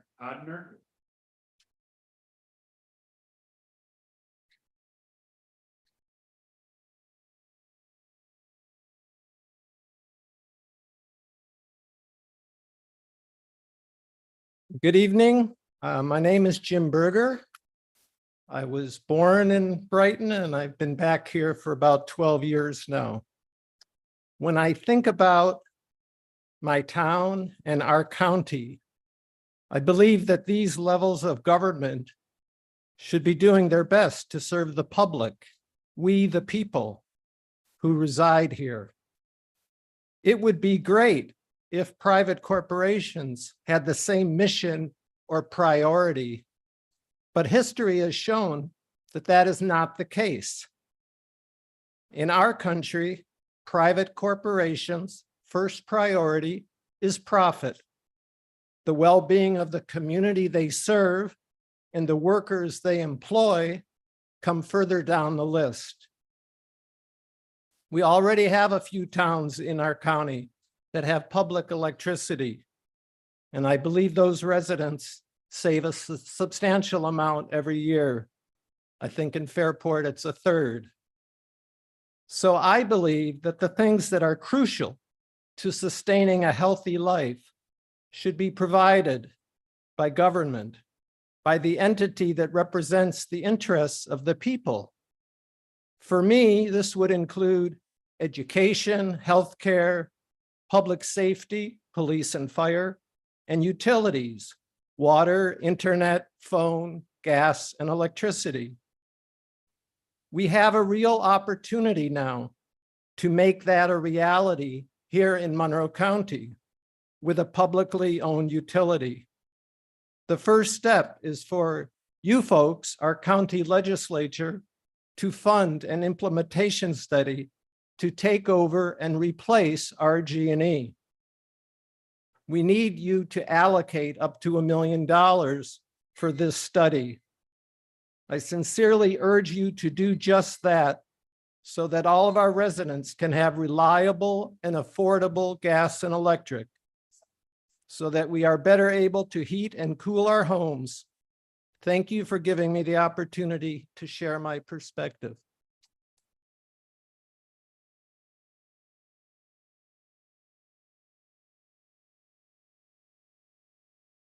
Good evening. My name is Glenna Chance. To continue the topic of RGE's hasty and irresponsible plan to force dangerous electronic technology, so-called smart meters, on every household, just some further emphasis on why you have to keep your safe analog meters and opt out, even though you never opted in. RGE's enormous monetary investment in creating this smart grid infrastructure needs to be recouped so as to maintain corporate profit. This cannot happen by lowering your utility rates or by halting rate hikes. These meters are not UL approved and are not sufficiently grounded or surge protected. This is why they cause fires and explosions and why they cause damage to your electronics and appliances. Even using LED light bulbs confuses the meters and causes interruptions in the wiring. You can't impose a new technology on old wiring system and expect it to run smoothly. Because of this incompatibility, these meters register bills up to 7 times too high. Man-made electromagnetic frequencies disrupt your body's natural electrical system, which leads to overreactions in every body system: immune, digestive, neurological, including cardiac. That's why the list of symptoms from this constant, unfiltered microwave exposure is so broad. Your doctor will not relate your illnesses to the smart meter installation. Despite RGE's safety claims, these meters do not meet the legal definition of safe. RGE's corporate attorney will not respond to this, although I brought it to his attention. If RGE can't handle their computer system, customer service, and billing problems now, how can they impose a whole new system on top of the dysfunctional one and expect anything but failure? And you, not RG&E, will pay for this.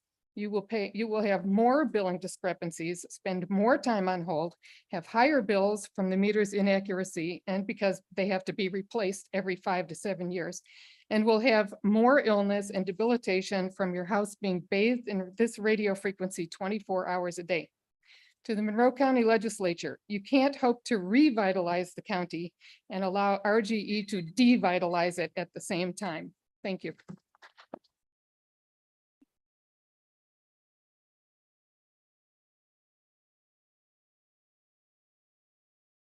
Good evening. My name is Daryl Odner. I live in Chili. My wife and I have lived in Monroe County for 33 years and raised 3 daughters here. I'm a member of the Rochester Regional Group of the Sierra Club. I'm here to speak on behalf of the local membership, which numbers approximately 3,000 in the greater Rochester area. I would like to address the County Climate Action Plan and food waste composting in particular. First, we would like to thank the county for passing the plan and for taking steps to implement it. We have heard that a staff person has been appointed to oversee the overall plan implementation, and that $1 million has been approved to carry out recommendations from phase one. We applaud these steps. We would also like to ask for the following. Please consider moving past the feasibility studies that are planned for studying food waste diversion. First, we hope that any choice for construction of an anaerobic digester, which would produce methane, be rejected, as this option still results in greenhouse gas emissions. Composting that produces a rich soil amenity is the sustainable solution and is part of the circular economy we need to aspire to. Second, why waste money on a study when we can take lessons already learned from composting initiatives in the city and in other communities like Fairport? One well-established local company with environmentally conscientious citizen clients has been successfully collecting and composting food waste for years, but must haul the waste all the way to Seneca Falls for lack of a local composting facility. Why can't the county scale up composting initiatives already in place? These parties know what is working. Finally, please allocate funding to hire a director of sustainability with training and experience to fully staff a standalone department of sustainability in the county for implementing a climate action plan. Do not let this important initiative be swept under the umbrella of an already overburdened department. Thank you.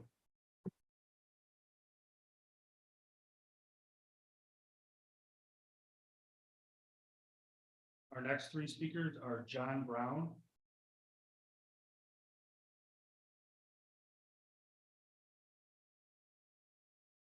Kevin McCabe,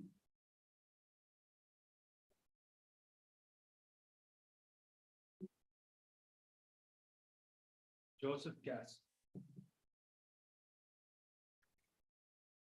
Hi, you've already heard tremendous amount of articulate testimony here. I don't have anything else I can possibly add to what you've already heard, other than to say that I think you all know that Iberdrola, based in Spain, is the so-called parent company of Avangrid, and then RG&E. RG&E is just a conduit, the patsy that's exploiting people.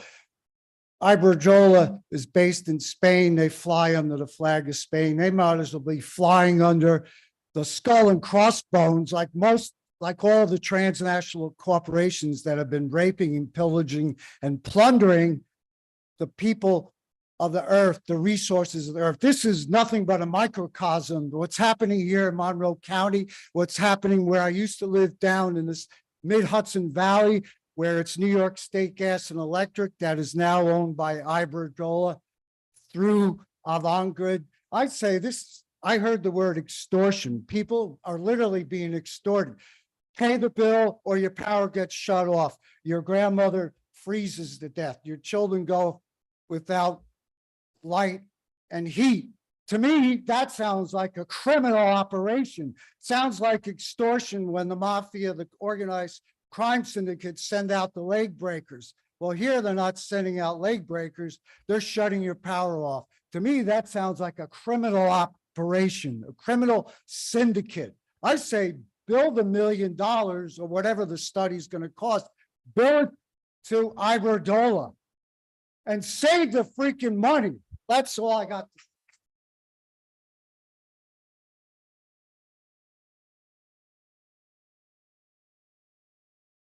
I'm not sure how I'm going to follow that up. My name is Joseph Guest. I'm part of, I live in Legislative District 17. I'm here to talk about RG&E as well, maybe from a little bit of a different perspective, because I'm actually the son of International Brotherhood of Electrical Workers, Local 86, lineman who worked for RG&E. I remember when RG&E was here in Rochester. To speak to the point about it now being owned, I wanted to do some research and see exactly what happened. As far as I could tell, this goes back to about 1992 when we passed a National Energy Policy Act to actually deregulate the energy market.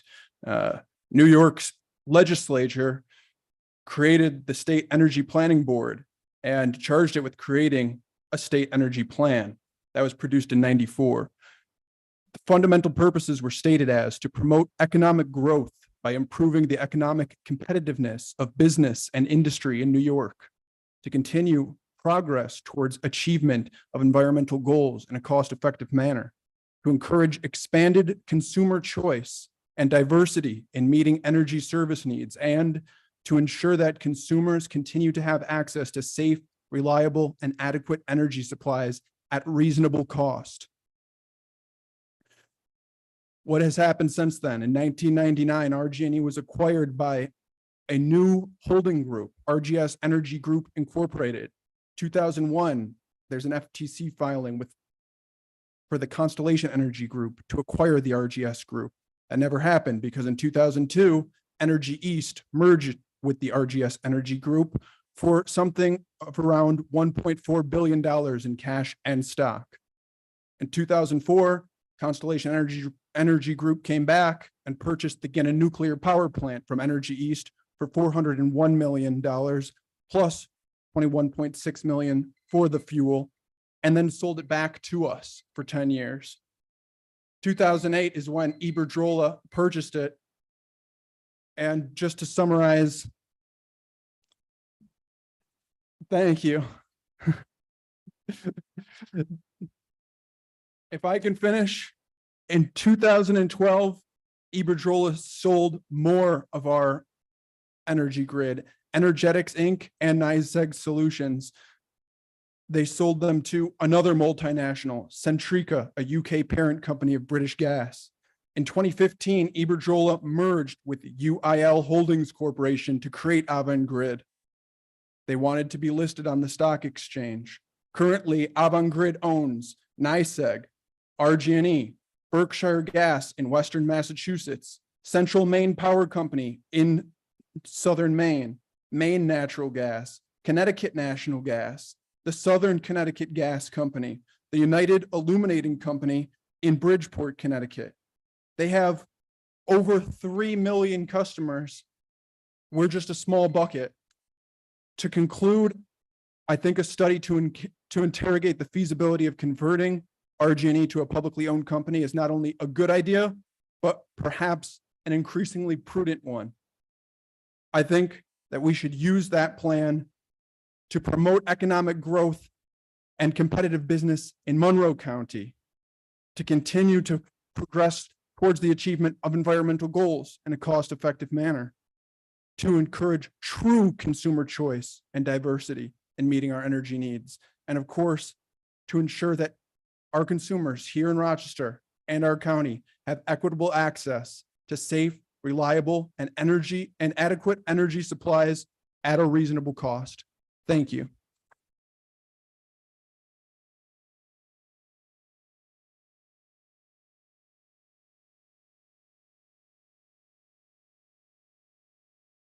The next three speakers are Christine Noble,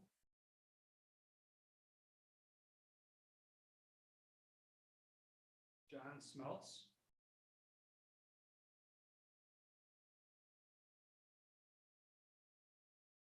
Christina Chrisman.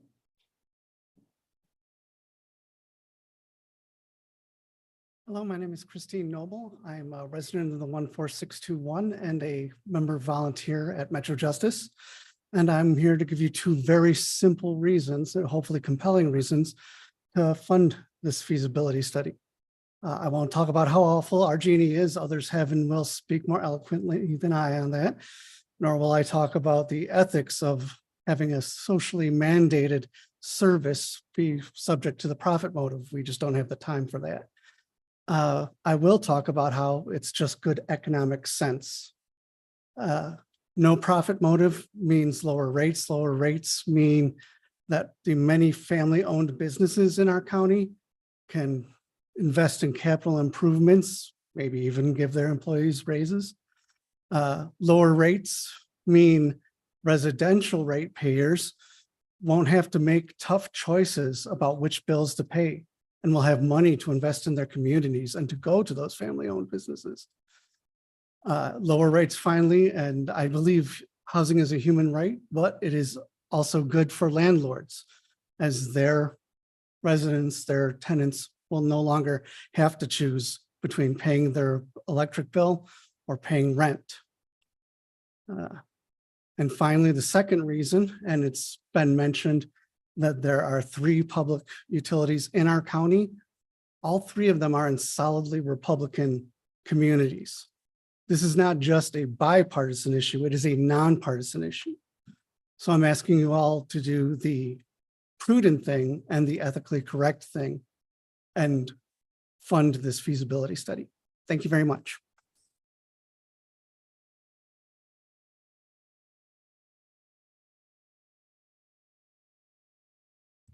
Hi, everyone. I'm Christina Chrisman, President of the Federation of Social Workers. For those of you who don't know, our members work in Monroe County. Over the past 3 years, I have come before you and asked for your help with our wages and our vacancy rates, and you have delivered. Thank you for working together and approving all of the referrals and budgets that have made a difference in our members' lives. We are closer to a living wage than we have been in decades. And over the last few weeks, we have eagerly welcomed dozens and dozens and dozens of new members, proof that all of the new recruitment measures are working. Tonight, you are voting to increase and extend the retention bonus, and we ask for your support again. Vote yes to continue the great work. I'm also asking for your support tonight on another matter. The Federation of Social Workers has endorsed the Rochester for Energy Democracy campaign. Our members chose to endorse this campaign because our members not only struggle with the ever-rising utility costs on a personal level in our own lives, we also witness the trauma and the hardship our most vulnerable community members face in dealing with the utility companies. We are asking that the implementation study be funded to see if a public utility is feasible in our community. Our community deserves the opportunity to see if another option is available. Thanks.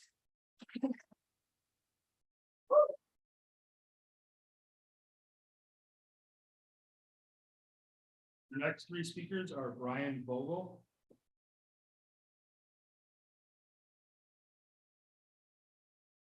Dylan Welch,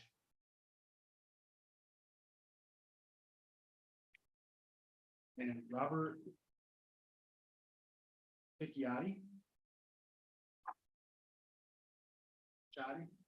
Sorry.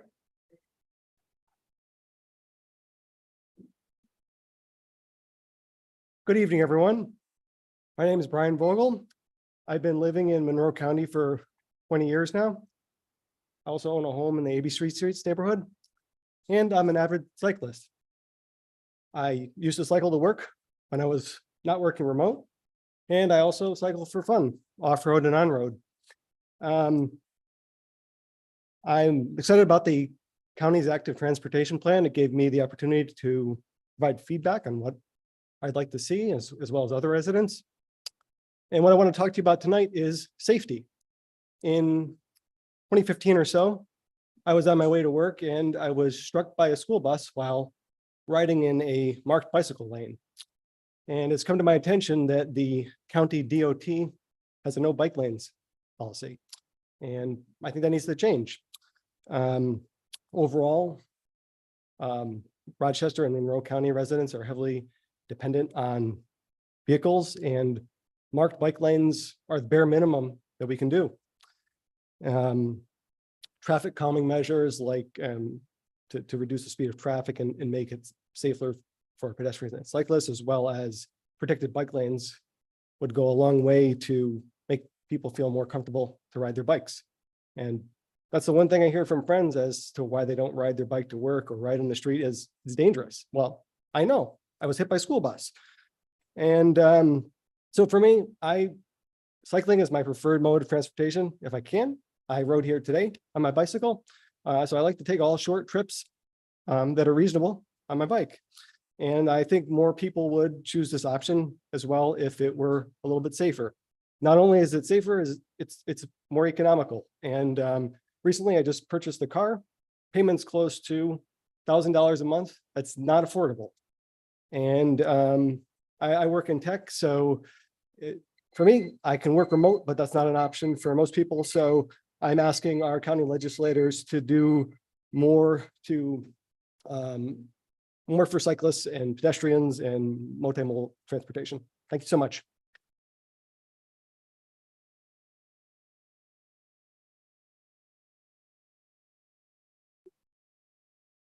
Hello, my name is Dylan Welch, and I'd like to thank you all for being here tonight. I know it's going late, so I appreciate you sticking around.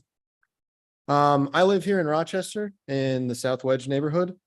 And I'm here to talk about RG&E, as well as to ask for your support in funding the $1 million implementation study.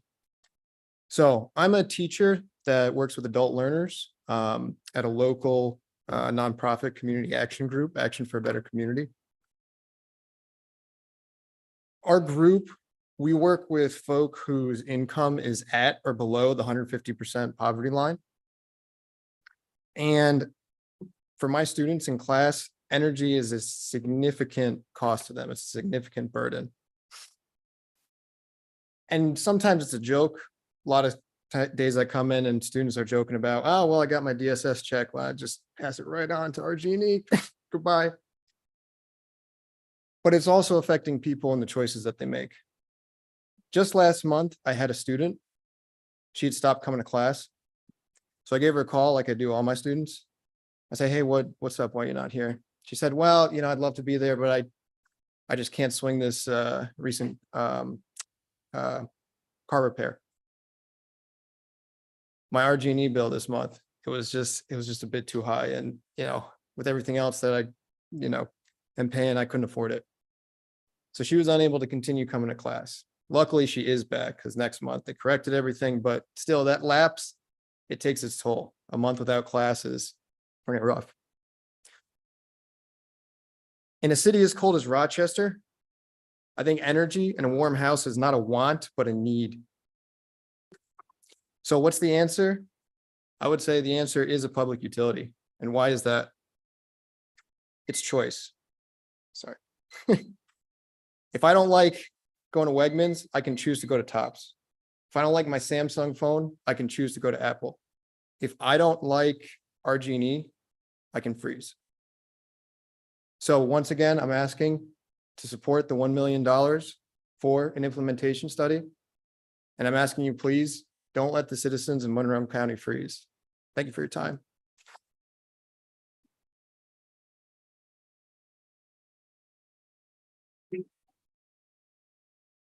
Hello, I'm Robert. I'm a resident of Brighton. I'll be talking about the Monroe County Active Transportation Plan. In the last few years, I've shifted to walking and biking as my main means of getting around, going to work, church, parks, and for errands. I find things like the Pittsford Railroad Loop and the new bike boulevards have been very helpful in this, but the county can go much farther in making walking and biking the priority way to travel. A few pain points I often experience are that the light at East and Clover can't be triggered with a bike and takes a long time to respond to the crosswalk button.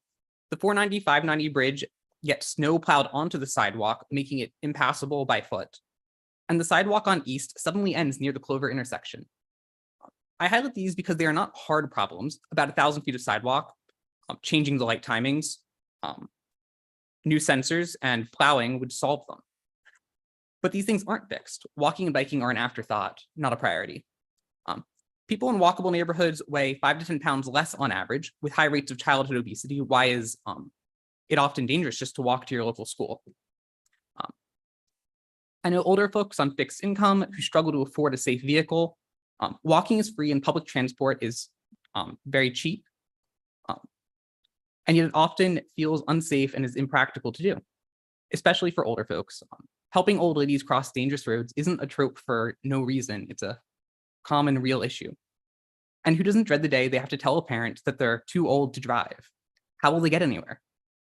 We can choose as a county to make walking and biking the priority, with cars coming second. We wouldn't be the first place to do so, but we need to choose to do so, and we need to hold the Department of Transportation accountable in implementing it. Please make active transport, complete streets, walkability, protected bike infrastructure, and a more accessible Monroe County the priority. Thank you for your time.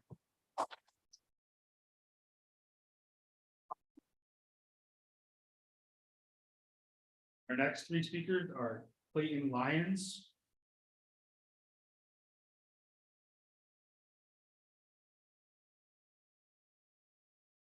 Joe Osgood,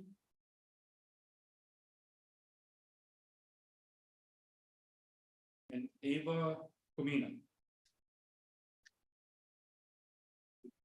Good evening. My name is Clayton. I live in Rochester. 14620 is my neighborhood.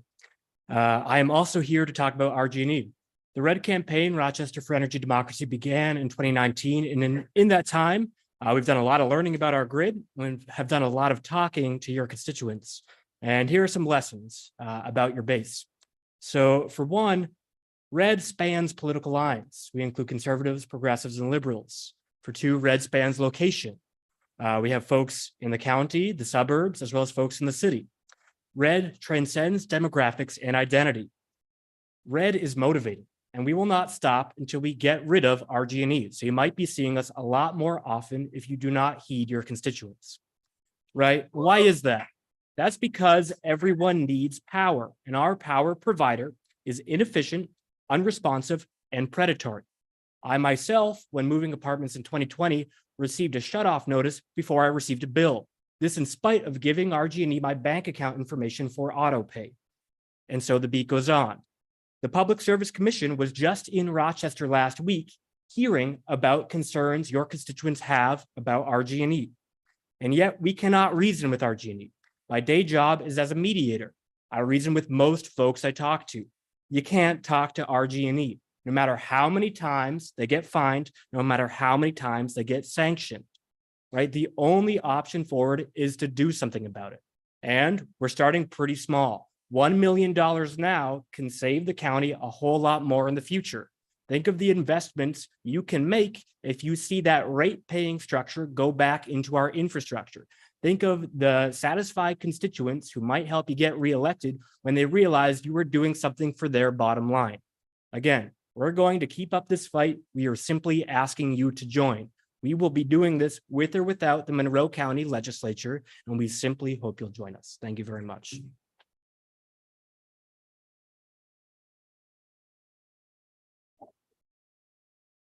Hello, my name is Joe Osgood. I'm a resident in the Chili Gates area.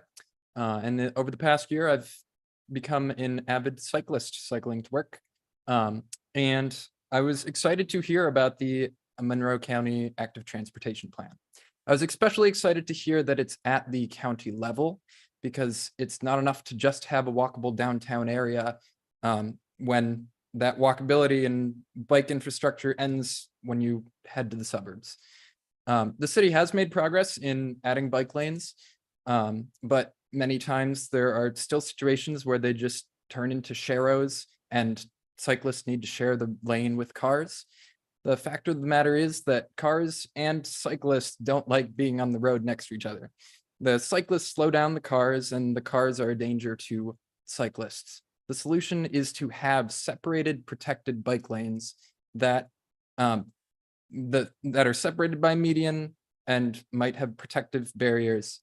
I know there are plenty of people out there who would go biking for recreation on the canal trail or many of the great bike trails we have, but when it comes to biking to work, the roads simply aren't safe enough for them. So I'm excited to see where the active transportation plan goes, and I hope challenge the legislature to keep the DOT accountable and keep pushing through on that plan. Thank you.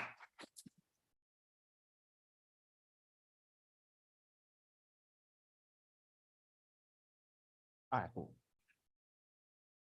I joined the call of everyone here to fund a public implementation study for a public utility. Listening to all of the speeches, personal narratives brought here today, I can say that we are all tired. We are tired of getting played, tired of our hard-earned incomes getting bled out of us in order to sustain what can't be quenched. The unquenchable greed of RG&E. Do not give another cent to these vampires. Last year they gained $100 million from our hard-earned incomes, which they don't invest in our communities. It goes right to Spain, and $100 million, which could fund 100 public implementation studies, which could also go to funding our public schools, our public libraries, our housing. Please fund this study. We do not need to give another cent to these vampires. Thank you.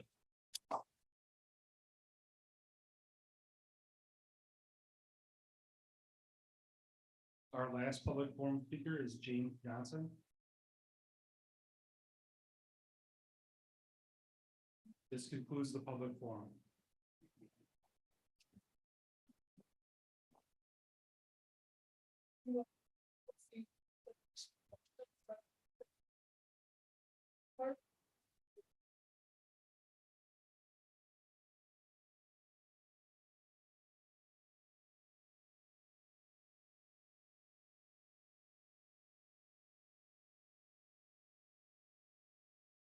And the items number 1 through 16 as one.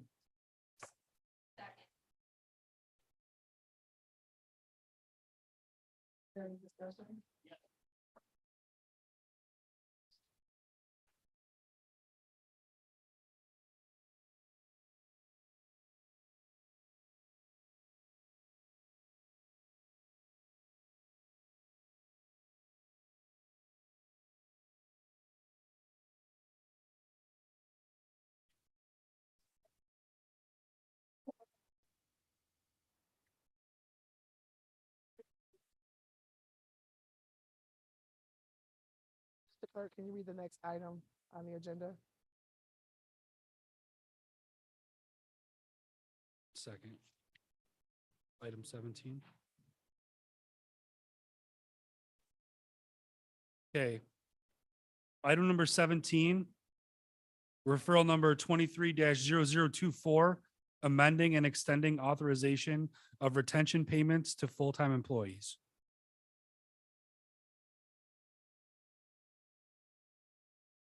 By Legislator Delahanty. Are there any legislators that wish to not second?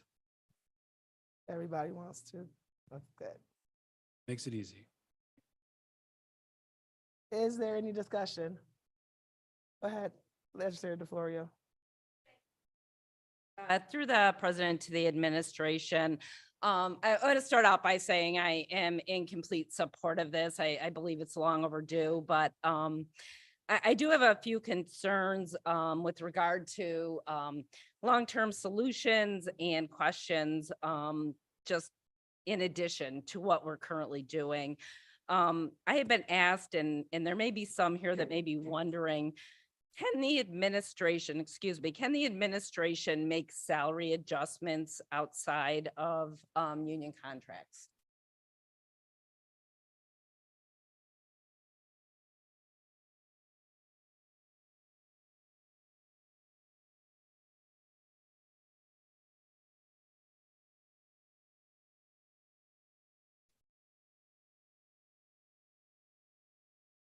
Through the president, we can do that. It would have to be in consultation and with the approval of the unions and then the legislature.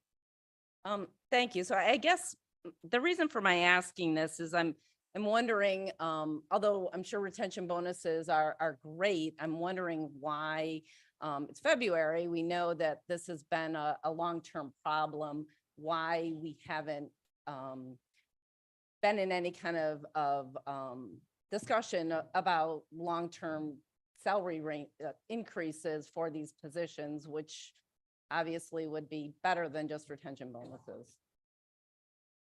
Through the president. Through you, Madam President. Since the county executive has taken office, actually one of the first conversations we had with Finance Director Franklin was his belief that the biggest challenge we faced was the salary levels of the staff here. And that really has been a priority of ours since day one. We've had every contract that we've had that has expired, we've settled. And we have the social workers, their contract expires at the end of this year. They're the last contract in the cycle or the rotation of what we're doing. Part of our challenge is we do this is the pay scales were so bad for so long we really weren't in a position to fix them all at once. Part of the challenge is managing our expenses and judging the revenue, and the pandemic made things more complicated. All of the contracts that we settled were extremely generous, and especially if you look in the context of the history of what previous contract settlements were. Many of the contract settlements previously didn't even result in employees getting more money by the time you figured out the increases versus the increases in health insurance that employees were required to pay. So there were significant strides that were made in these contract settlements. Part of the challenge was to do all of them in their totality, to manage the tax rate and our other expenses that we had with that. And again, we feel as though we've made very good progress with this. The pandemic sort of changed the game in terms of the Great Resignation, or whatever the term is, in terms of the difficulty that employers all across the country are having in terms of finding employees and retaining employees. As we looked at this, there are some titles that are particularly critical for us, and they're safety sensitive. Social service, the examiners, the CPS workers. We've had some other titles that we've had problems with, the jail, people working in the jail. We've made some progress, significant progress under Director Gazetta's lead, in terms of having a recruitment director that we've hired there. We've made progress. But looking at the safety sensitive positions in particular, we were trying to come up with ideas. We've had discussions with departments, with other elected officials, in terms of what we could do. And we had come to the conclusion, after a lot of discussion, that a bonus was something that would have more of an impact. The way we're going to use this in our marketing moving forward is, and anybody who signs up to work for Monroe County will be given a $7,000 signing bonus, is what these payments will total. And it's our opinion that there's going to be more bang for the buck in terms of that getting people's attention, that being more competitive with other employers there. And also, right now, with the vacancies that we're experiencing, we feel that we're in a very strong position through those vacancies, in the dollars that are budgeted there, to offset the cost that this will cost in terms of the bonuses. I think the referral lays out some fund balance contribution that we'll need. But again, talking with Director Franklin, we're comfortable with that, because we're viewing this as a one-time expense with a one-time funding source. So it's something we kicked around a lot, talked about a lot. Again, we've made progress on the salary schedules. There's still more to do. We weren't going to fix those all in one contract, but we figured the bonus would give us a big bang for the buck. Thank you. And like I said, I appreciate that. I just remain concerned about long-term viability. I know that our salary structure is lower than surrounding counties. I would suggest that we do some benchmarking and, perhaps look to do some, I guess, outside the box salary structure realignments for some of these critical positions. Moving on, through the president to the administration, can we get the caseload ratio for each caseworker? And I don't know if title is the right nomenclature or department or grouping. I know there are caseworkers other than CPS. So for each category title, if we could get that, I don't expect that tonight, but if we could get that in writing, that would be great. Through you, Madam President, yes, we'll be able to provide that information. Thank you. And then circling back to the bonus payments and retention payments, are those payments calculated into retirement Through you, Madam President, yes, they would. That would be part of the total, an employee's total compensation. One thing, just to reiterate, that these will apply to anybody who is below a pay grade 25. I'm sorry, people 25 and above will not be eligible for this, the management, the department head class. Thank you. And then I guess I just would like to just, I'm appreciative of all of the efforts that we have brought to the table so far, but any outside the box thinking that we can do with local colleges, high schools in terms of shadowing programs, explorer programs to try and get exposure for these positions would just be great. So looking forward to seeing what's to come. Thank you.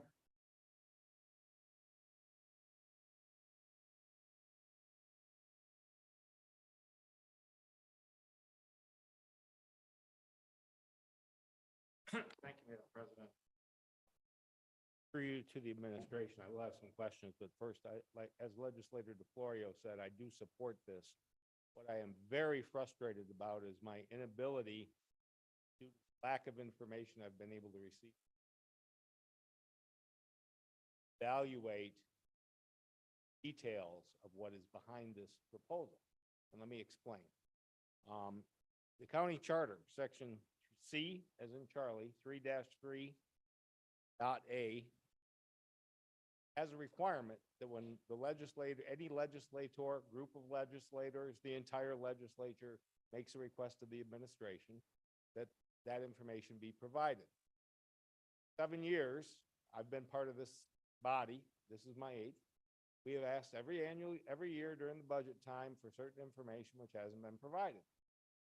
Therefore, as I told you back in November, I submitted a FOIA, Freedom of Information, November 28th, asking for details on employees by department and not by human services, but by the subcategories that we list in the budget. November 28th, that went in. I didn't hear anything till early January, which was late, telling me that it was going to take until February 10th to provide an answer. That was last Friday. I didn't hear anything last Friday. I did hear yesterday that, oh, we were wrong. It's going to take till March 16th to give you an answer. So I've been waiting now. I will have been waiting more than 3.5 months to get basic information to allow me to analyze and do any real work on, is this a rational, reasonable thing to do? And then it gets worse. Sorry, I have to look this up to make sure I give you the right number.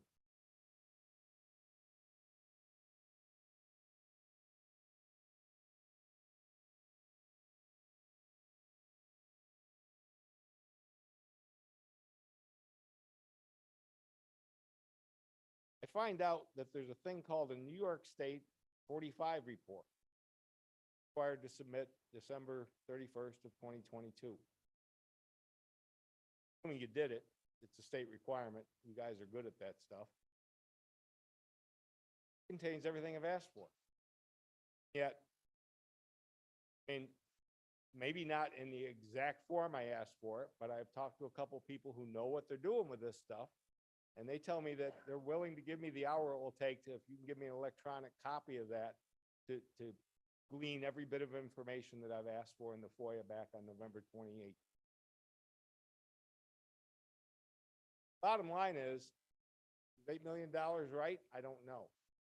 But my question to the administration is, where is the money coming from? Because I don't believe that was detailed, at least to where I could understand it in the referral document we received.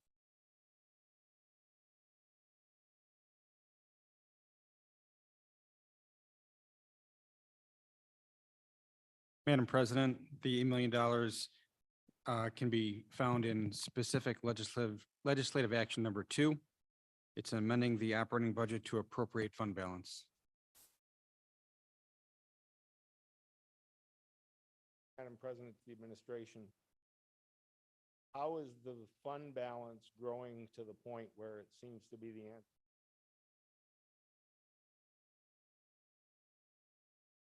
Dollars in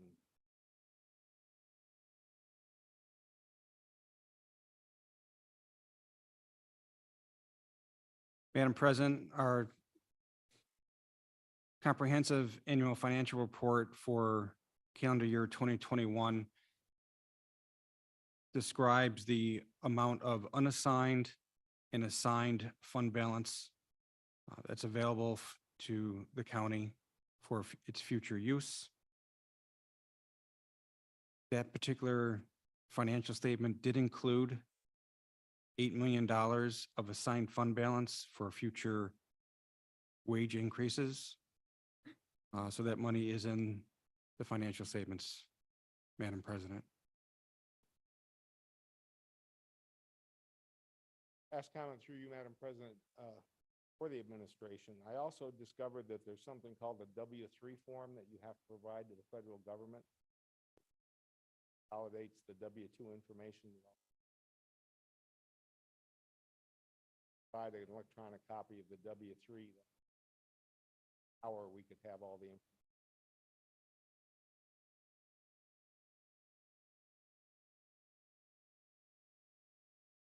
Is there any other discussion? Go ahead, Legislator Hughes Smith.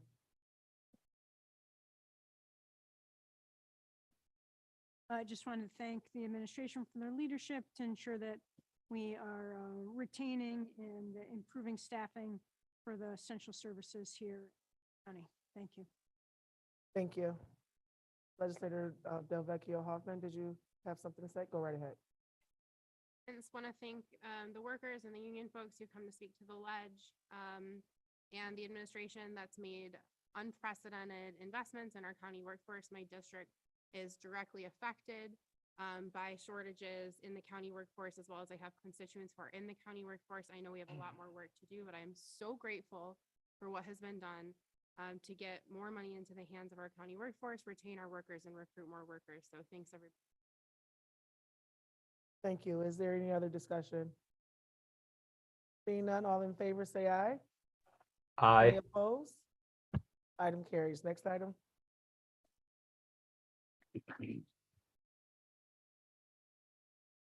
Item number 18, referral 23-0025, authorizing contract with LaChase Construction Services for construction management for airport terminal revitalization, airport campus innovations at Frederick Douglass Greater Rochester International Airport.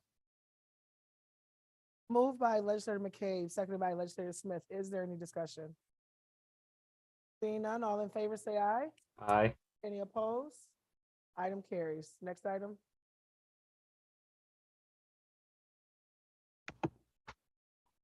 Item number 21, referral 23-0028, confirming appointments to Monroe Community Hospital Board.